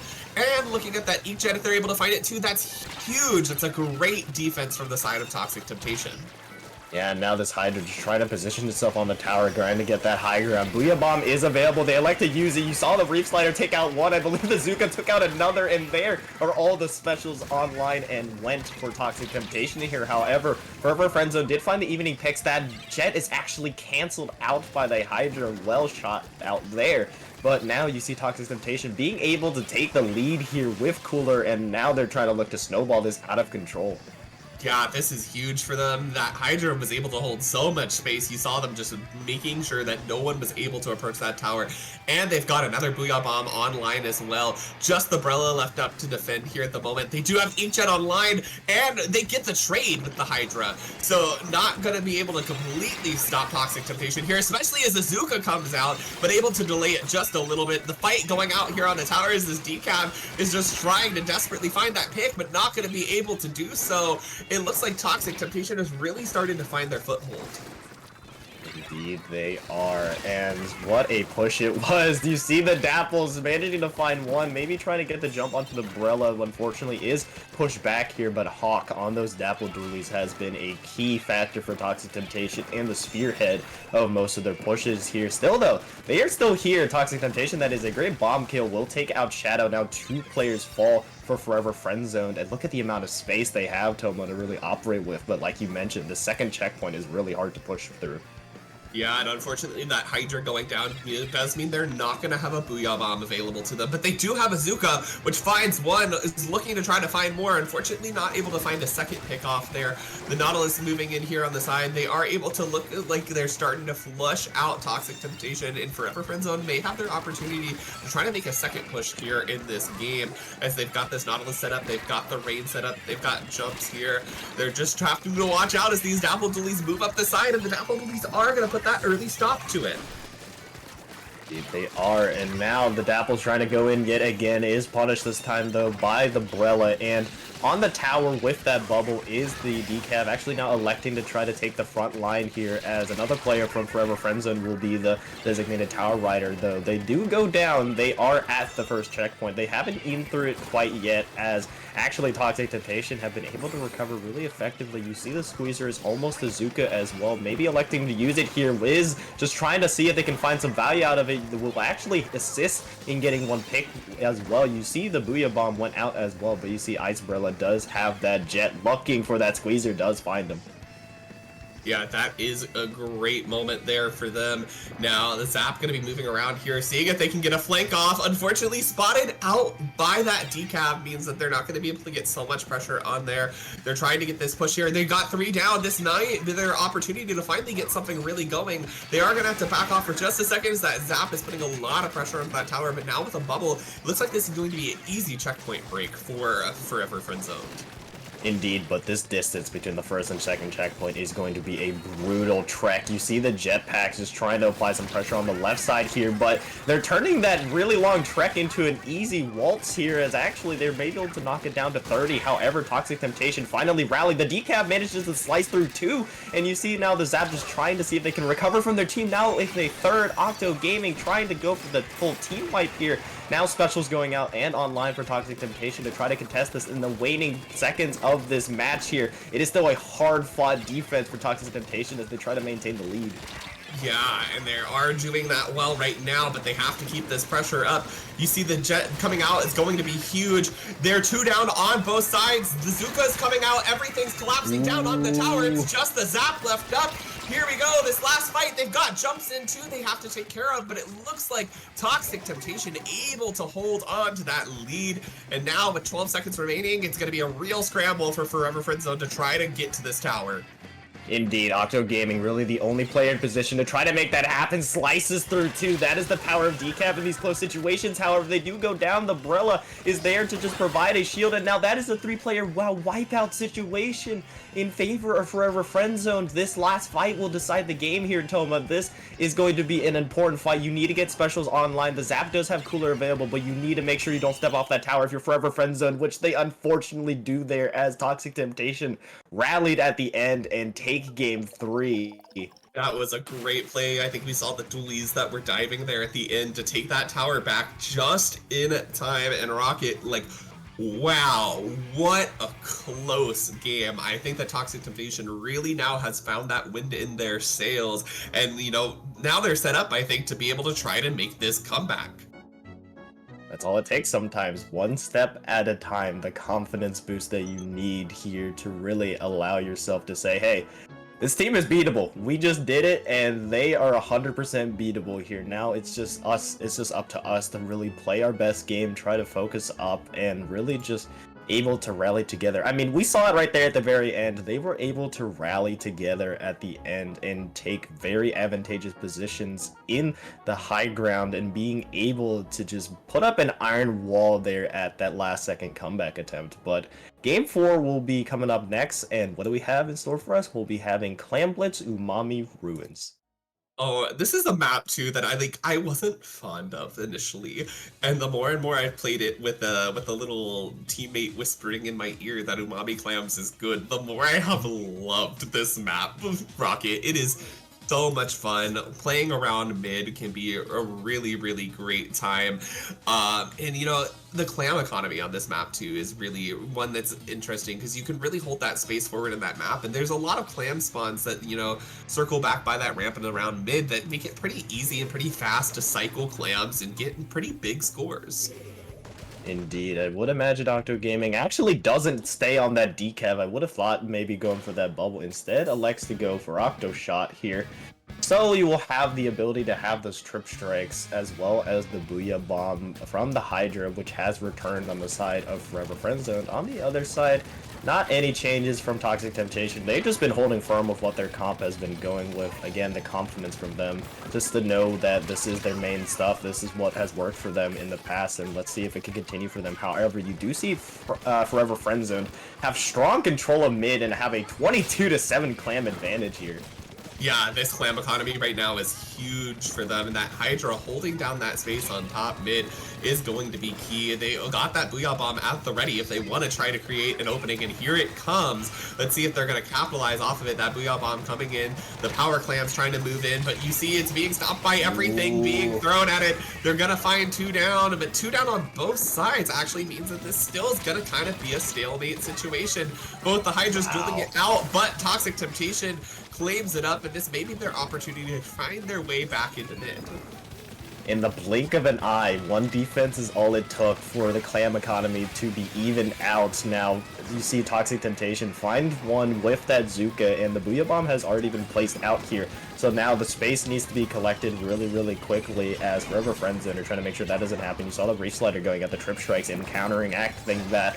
But the cooler is up for Toxic Temptation now to really try to hunker down, try to take these smart fights and find an opening as Forever Friendzone are holding on to mid with everything they can.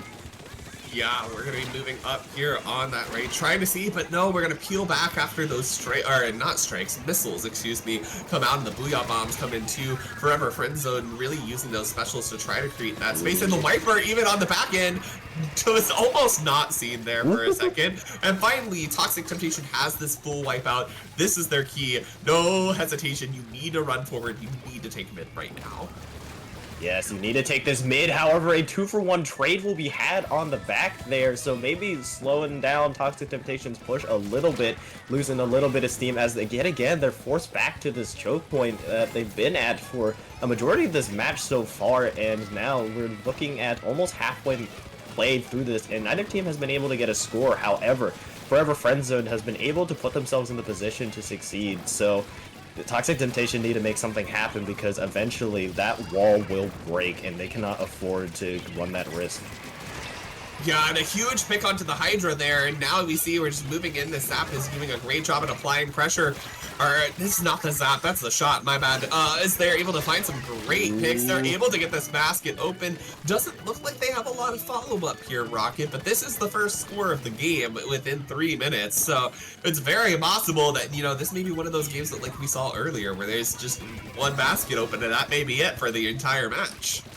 Indeed, indeed, but with them only being able to score one ball in the goal, you give the pity clam now to Toxic Temptation, giving them ammunition to try to get a counterattack, and that could be really, really dangerous if they aren't able to hold on to this. But so far, Forever Friendzone have been able to keep up the pressure here. You see now 2 balls in the hands of Toxic Temptation as they try to eke forward a little bit here, managing to find the Hydra. That is a really huge pick for them, actually, as now they can move up with a little bit more confidence. Now 2 players fall for Forever Friendzone. The clam economy is there for Toxic Temptation if they choose to move forward, and the specials are as well.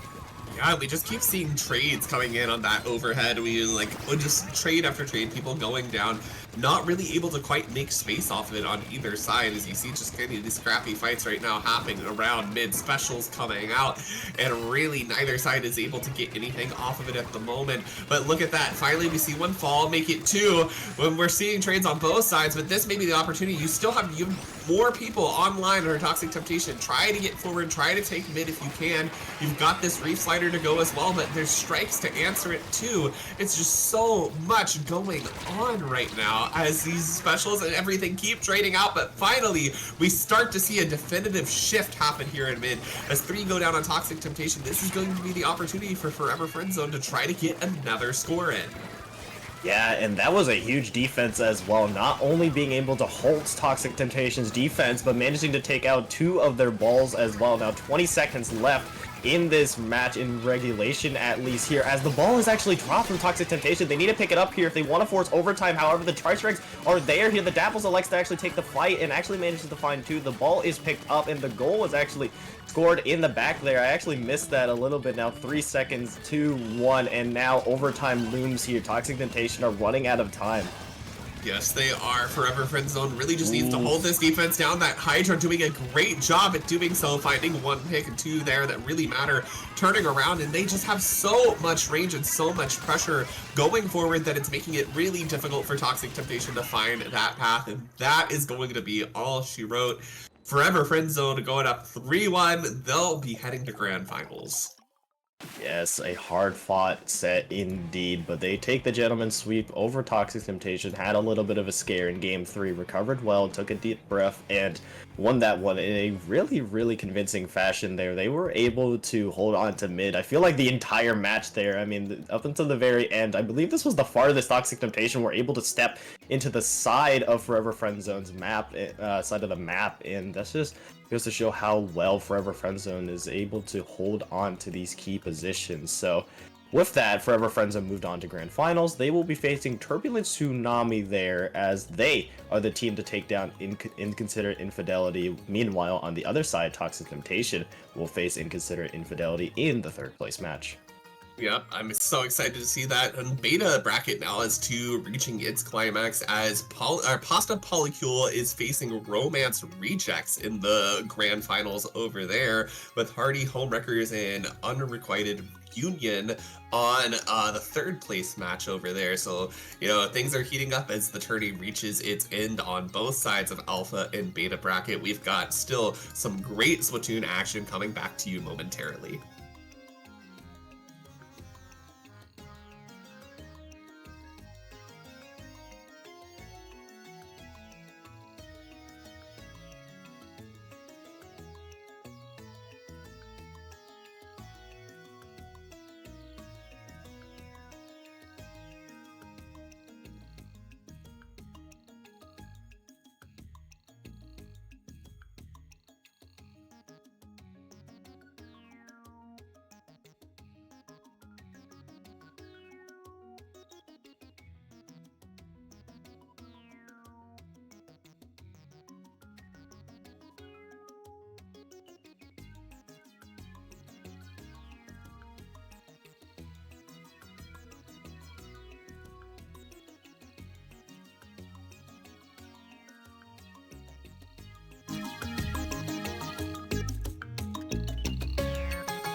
this, like that, like this, like that, like this, like that, like this, like that.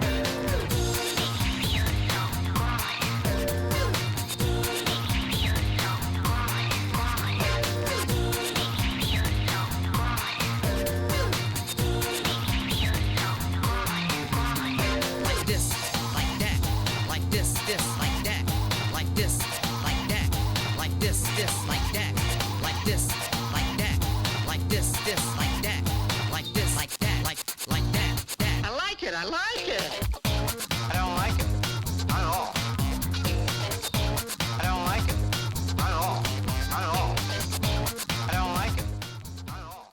Welcome. This is the finale, the long-awaited finale here. Under Pressure Chill Season 2025 Juniors Draft finale here. Our grand finals matchup is set. You saw Forever Friendzone take that 3-1 set semifinals victory over Toxic Temptation, and Turbulent Tsunami took a very, very close 5-game set against Inconsiderate Infidelity, which me and you both, Toma, and everyone here saw do really, really well earlier. So, I mean, if Turbulent Tsunami took them down, I mean, I'm sure they're a strong team themselves. Oh yeah, I'm really excited to see what they bring to the table. If they were able to put a stop to such a strong offense, especially since, I mean, Forever Friendzone is another team that just like Inconsiderate, what was it? I'm gonna flub the name. Inconsiderate Infidelity. They're another team like Inconsiderate Infidelity who had a really strong offensive presence, who moved really fast, who took control of objectives really fast. So if Turbulent Tsunami was able to kind of shut that offense down, I'm interested to see if it's going to work against Forever Friendzone as well.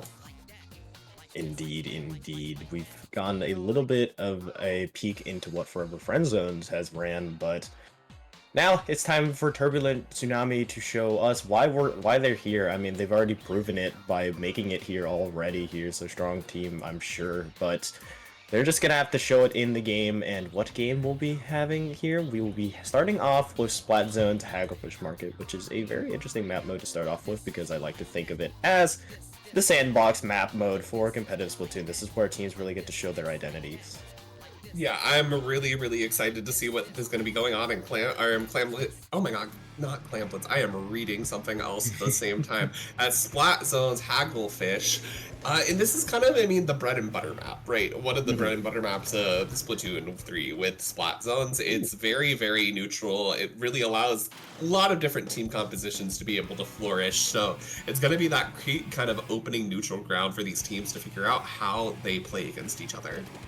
Indeed, and we're having very interesting weapon choices on Turbulent Tsunami. We see a Reflux and a Vanilla Blaster for that bubble, and Auto Bomb really trying to be that frontline presence. But I like the Reef Slider coming out from Crops T there for that Reflux. A really good painting weapon. However, you do see Shadow manage to take out one, and actually Octo Gaming trying to look for more as well on this left side here, trying to be that distraction. However, is taken out by the mentioned Blaster here. However, on top of that, we see Forever Friendzone, despite going a couple players down, still maintaining control of the zone, and you see the Booyah Bomb as well to buy themselves some time. Yeah, they're getting that early lead, and then you saw that Booyah go out on the left, and then they focus their fire on the right, knowing which way Turbulent Tsunami had left to enter, and really trying to lock down both ways of entry. The strikes are going to provide some more pressure, forcing Turbulent Tsunami back as they continue to go 2 down. This is looking to be really a strong hold so far for Forever Friendzone that's continuing to get stronger as they just continue to stagger out members of Turbulent Tsunami. Yeah, this Hydra is really difficult to push, and the weapons that Forever Friendzone has are really difficult to push without specials. You see the Gal managing to win that fight on that right side. The cooler is out for Turbulent Tsunami here. They're just left of the Zap, though, against the world, and they are taken out by that Booyah Bomb. Unfortunate there. Not really much they can do as Forever Friendzone. Quick 100-0 in that one. Take game 1 in this grand finals. That was a great hold for them. I mean, we saw them just utilizing all the keys of their comp very, very well. We saw, especially, I think that Hydra holding down so much space. You saw a key pick on the Reflex that was on that top left tent. Then they threw that Booyah Bomb, focused all their fire right. They just weren't going to let anybody enter through any angle. And great reaction times from their players too, like here where we saw this 52 gal trying to focus forward, but then when it notices the fire from the right side, it's able to turn and help assist on that pick just in time to stay alive. And it's really those kinds of key decisions and those really fast thinking that's working out so well for Forever Friend Zone that we've seen in this set so far now in this first game and all over last set. I mean, yeah, that's just been their identity, Forever Friend Zones, which is just to continuously play to their pace, make sure that their opponents cannot have any time to set up, and I mean, that was shown right there. Turbulent Tsunami, after the first fight, they weren't able to really retake in a full force there, and that's been just what Forever Friend Zone has been able to do. Now, moving on next. Excuse me, to game 2 here. Let's see if Forever Friend Zone can continue up their success. We're looking at Tower Control Macomart, and thinking about this map mode a little bit here, it immediately comes to mind that Turbulent Tsunami, that blaster, is going to be really, really valuable on this map mode if they so choose to use it again. Yeah, I mean, Blaster has always been like a key pick for tower control, right? It's just got so much AoE pressure. It's really hard to hide around that tower pole or to really be able to push as long as the blaster is firing in your general direction. So I'm also interested to see, and it looks like we are going to be continuing to bring it out. And actually, we're going to see a Tri-Stringer come out as well. And I think that's a weapon that can pair really well with that blaster, with the AoE that it has. Those pellets, if it leaves it on the power and you've got a blaster firing at you, you've got to hop off or you're just not gonna survive. Yeah, you also see the switch over to the T-Tech with the AC Kid rocking it for those GG strikes, trying to counter out the Booyah Bomb. However, they do early go down here as... Actually, taking a look at Forever Friend Zone, they also have an Octoshot of their own, so there are the strikes going out. You see there on your screen. Blaster, though, does take out one, trying to look for more, and we see actually Kai going down to the Killer Whale there, coming out from this bow. However, Forever Friend Zone are still moving on this tower here, trying to see if they can get away with some cheeky little points here. Unfortunately, the push will stall out a little bit here, so we're just seeing some scrimmage fighting here for the tower. Yeah, we've already seen great key plays between that Tri-Stringer and that Blaster working together, and you can see that Forever Friend Zone is having a much harder time here pushing than they were in the previous map mode. And it's really that combination of AoE pressure working together, firing together, that makes it difficult. And you can see that also Turbulent Tsunami moving in there, finding two. They're really taking use of the space that they have on this map, and they're making sure that they're not going to waste it. Indeed, indeed. And now threatening the first checkpoint is Turbulent Tsunami here. You see this T-Tech just trying to create space. Will be forced out, just trying to save those trip strikes. As speaking of trip strikes, you see Forever Friend Zone's trip strikes actually managed to find one. And you see managing to find more as this Octoshot is looking for players to take out here. 3 players fall for Turbulent Tsunami as now the Hydra is able to place itself on that tower, being the designated tower rider and trying to keep the pressure up for them. Now Booyah Bomb and Trip Strikes going up. That is a deadly combination. They're creating so much space for Forever Friend Zone. It sure is, and this Crab is just trying to desperately stop that tower, but the strikes are finally going to be what stops it there. And you've now got them moving forward underneath of the cover of those strikes, trying to take back their stack here. Moving forward, able to find one, looking to see if they can find that Hydra on the left side. There's a jump there as well. If they can get both, that's going to be huge for them. Hydra back to the corner. The Zap's going to go down. This is a great opportunity for Turbulent Tsunami to try to make another attempt here at this first checkpoint. Indeed, and they have that Blaster Bubble, which will go out there, providing that shield of safety for them to continue. And this Blaster is positioning itself so well under here, being able to camp the ledges, finds Kai. 2 players fall for Forever Friend Zone. The tower is stalled out a little bit, however, 3 players now fall in total for Forever Friend Zone. Just left of the Hydra really in a good position, but still, you have these specials going out. You saw the Tri-Strikes go out earlier. The Crab is actually quickly shredded by that Hydra on the side of Forever Friend Zone. Booyah is out as well, so that will stall out the push. And just a little bit too short of being able to take the lead, as Forever Friend Zone at least survive for now with 2 minutes left. There's still plenty of time for Turbulent Tsunami to get another one in. Absolutely, and especially with that first checkpoint fallen now, it's going to give them a lot more opportunity to just go through. They don't have to stall it anymore and wait for a long time for that check to fall. They can just plow straight through, use those specials at maybe a little bit better times as well to try to protect those just remaining 3 points that they need to grab that lead.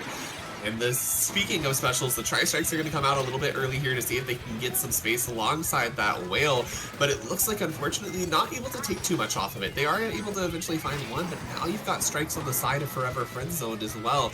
Try to just keep stalling things out as mid as you see it right now. Neither team's really got enough control to feel comfortable moving forward. Indeed they do. You see the crab going out though from the side of Turbulent Tsunami. I believe actually takes out one member of Forever Friend Zone. Now another falls. Two shooters are down. Like Healy, the zap is down, so no more cooler will be had. A great shot by the blaster takes out Octo Gaming, which seemingly has been the star of Forever Friend Zone getting those opening picks. Now minute left in the match as now Turbulent Tsunami are looking dangerously close to getting the checkpoint, but no, you see a wipeout on the other side shuts down that push, and now time running out for Turbulent Tsunami to take that lead.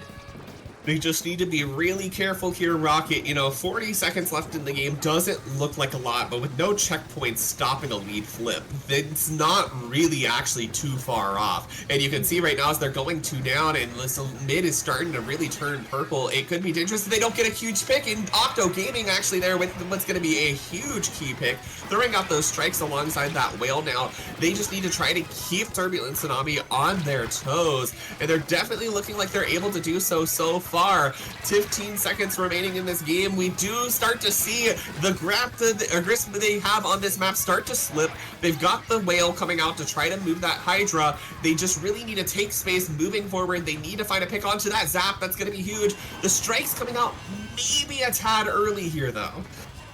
Yeah, one push, one opportunity. However, you see the Booyah Bomb is charging up, and there it is on the tower there. All they need to do is just step on it, and that is game 2 in favor of Forever Friend Zone. That is the power of Hydra right there. You have that Booyah Bomb, the GG Booyah Bomb, and you had the Trip Strikes as well to trade with your opponent's Trip Strikes. Those two specials are so good on tower control, especially if you had the lead at the very end there, basically forcing the game there. And now Forever Friend Zoned up 2-0 in this grand finals, although if you're on the side of Turbulent Tsunami, I'm seeing a lot of things go right for you, just unfortunately not quite there at the very end there. And similar to the semifinals matchup we saw on stream, anything can happen. You just got to take things one game at a time, as I'm sure now both these teams are feeling a little bit of a fatigue here, as it has been a long tournament so far.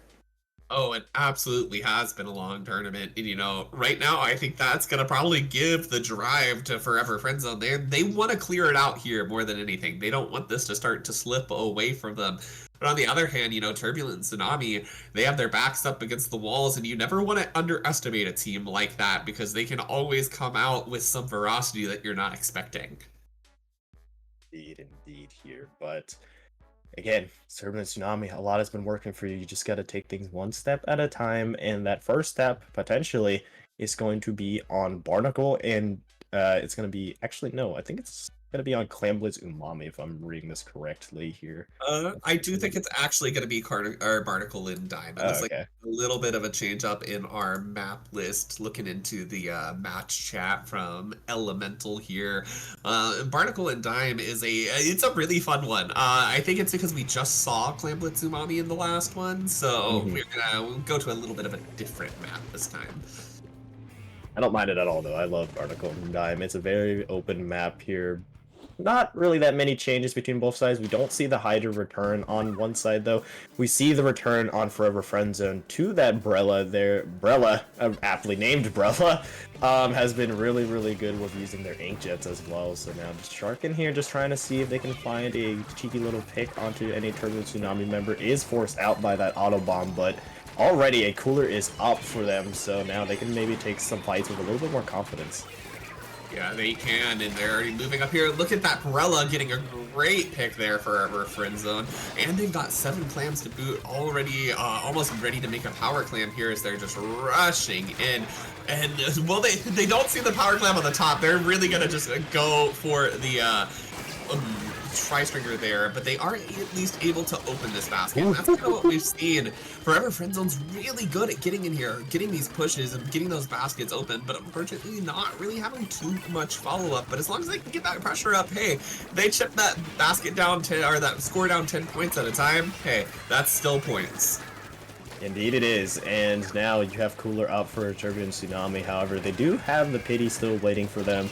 As, although points are scored, yes, Turbulent Tsunami can easily turn this on its head because Clan Blitz is such a volatile map, is a volatile mode here where it's just a cycle of attack, defense, and anything can happen. You have to pay attention to every player on the map, especially if you aren't focused on the ball carriers. They can sneak behind, provide some jumps, and get in here. But you see now on your screen how many clams Turbulent Tsunami has, 22-5. They're just itching to see if they can go forward here. However, Forever Friend Zone are trying to lock things down.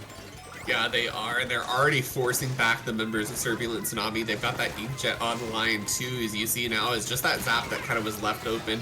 That does find the trade here, but you kind of put them into that delayed wipe situation as they're able to finally find that basket open, getting in a few extra clams on top of it this time, and they're still really holding down a good amount of space here as they continue to get 2 picks here in the base. That Grella really is doing a great job of skirmishing up there on the front as they're able to wipe down everything except for that Tri-Stringer, and now that Tri-Stringer really is just trying to flush out the rest of Forever Friend Zone from their base. Yeah, Forever Friend Zone is still here though, already near the plat of Turbulent Tsunami. They're not trying to they're not trying to slow down on their advance at all. We are halfway through this match, and so far, Turbulent Tsunami haven't been able to get in the side of Forever Friend Zone quite yet, but still plenty of time really to work with here. However, the ball might not be picked up. No, it will fall. Unfortunate there, as although they don't have that ball, they still have a Pity Clam. 60 points is still a very comebackable lead here, but so far, Forever Friend Zone has been really, really good at maintaining control of mid. Yeah, they definitely have been, and you can see that they're still starting to slowly work their way back into here. They're making sure not to really overextend themselves before they're ready, waiting for the right time to have those specials on the line. They've got those strikes, and looks like they're going to be popping them out here soon. We always see them make good use off of getting forward on those strikes. They're not, unfortunately, able to find any picks off of it this time. Well, I say that, then 2 went down off screen. So I guess they were able to make some push off there, just not on what I was looking at. And they are already over here. This Jet is making some good space here, and it looks like they're threatening to make another push. Rella has been so good on that Jet, and it shows yet again, creating so much space for the rest of Forever Friend Zone to move in. And now you have them now camping this little ledge here, again just deterring any Turbulent Tsunami member from moving forward. Actually finds one with the auto bomb and looking to see if they can find more. Finds the jump, finds 2, looking for 3 here potentially, as 3 go down for Turbulent Tsunami. Just left to the bow to run for the hills, but is being converged. That is a little bit of a delay. By 1 minute left, and Turbulent Tsunami's time is running out. A quick double though from the splash on the side of Turbulent Tsunami turns things on its head. That splash was really key from them, saving them from another push there. That basket was going to open if they had missed those shots, and now they've kind of gotten a chance to reset this back to a neutral state in mid, giving themselves another opportunity to get in. Of course, the score is only 61, so it doesn't really take too much. It just takes 2 power clams to be able to take that lead if you are Turbulent Tsunami, but you've got to find your way in, and unfortunately going 3 down is not going to be that way. There's the full wipeout rocket, and it's going to be an opportunity once again for Forever Friend Zone to be able to extend their lead here. That might be the nail in the coffin there, Toma. You saw the Jet take out 2, and maybe even 3 there, as now 10 seconds left here. Forever Friend Zone can keep this basket up. They can just end the game right here. They'll see the Wiper. Deco managing to get some cheeky little clams in there. Now time is running low. This is going to have to be a monstrous comeback for Turbulent Tsunami to get back into. You see now just the player just trying to get past these other remaining players of Forever Friend Zone. However, the ball is dropped in no man's land, just left to the Zap with the ball here. Time is running out, time not on their side, and with that delayed wipeout, that will do it most likely here, as Forever Friend Zoned in a clean 3-0 sweep take this edition, the first edition of 2025 Juniors Draft here. Congratulations. That was a huge game for them, and I mean, we just saw time and time again the speed that Forever Friend Zone would move with. They just really were such a scrappy, well-oiled team that just played off each other super well. They got really great picks. The combination of the strikes and the Inkjet always coming out was really beautiful. And even here, just like holding this defense at the end, making sure that nobody was going to be able to get that ball, that they weren't going to even have a chance to try to make that overtime push happen. It's really, really big. Congratulations to Forever Friendzoned.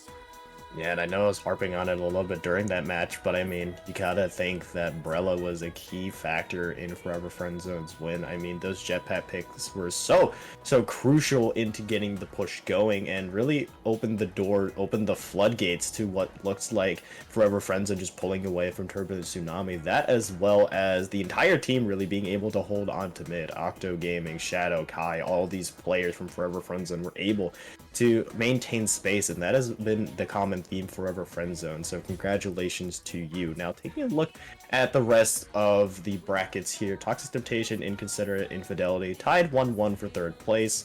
And taking a look over at Beta Bracket, our grand finals over there for Beta Bracket, Romance Rejects are up 2-1 against Pasta Polycule. In the third place match, Unrequited Union versus Hardy Homewreckers. Unrequited Union up 2-1 there.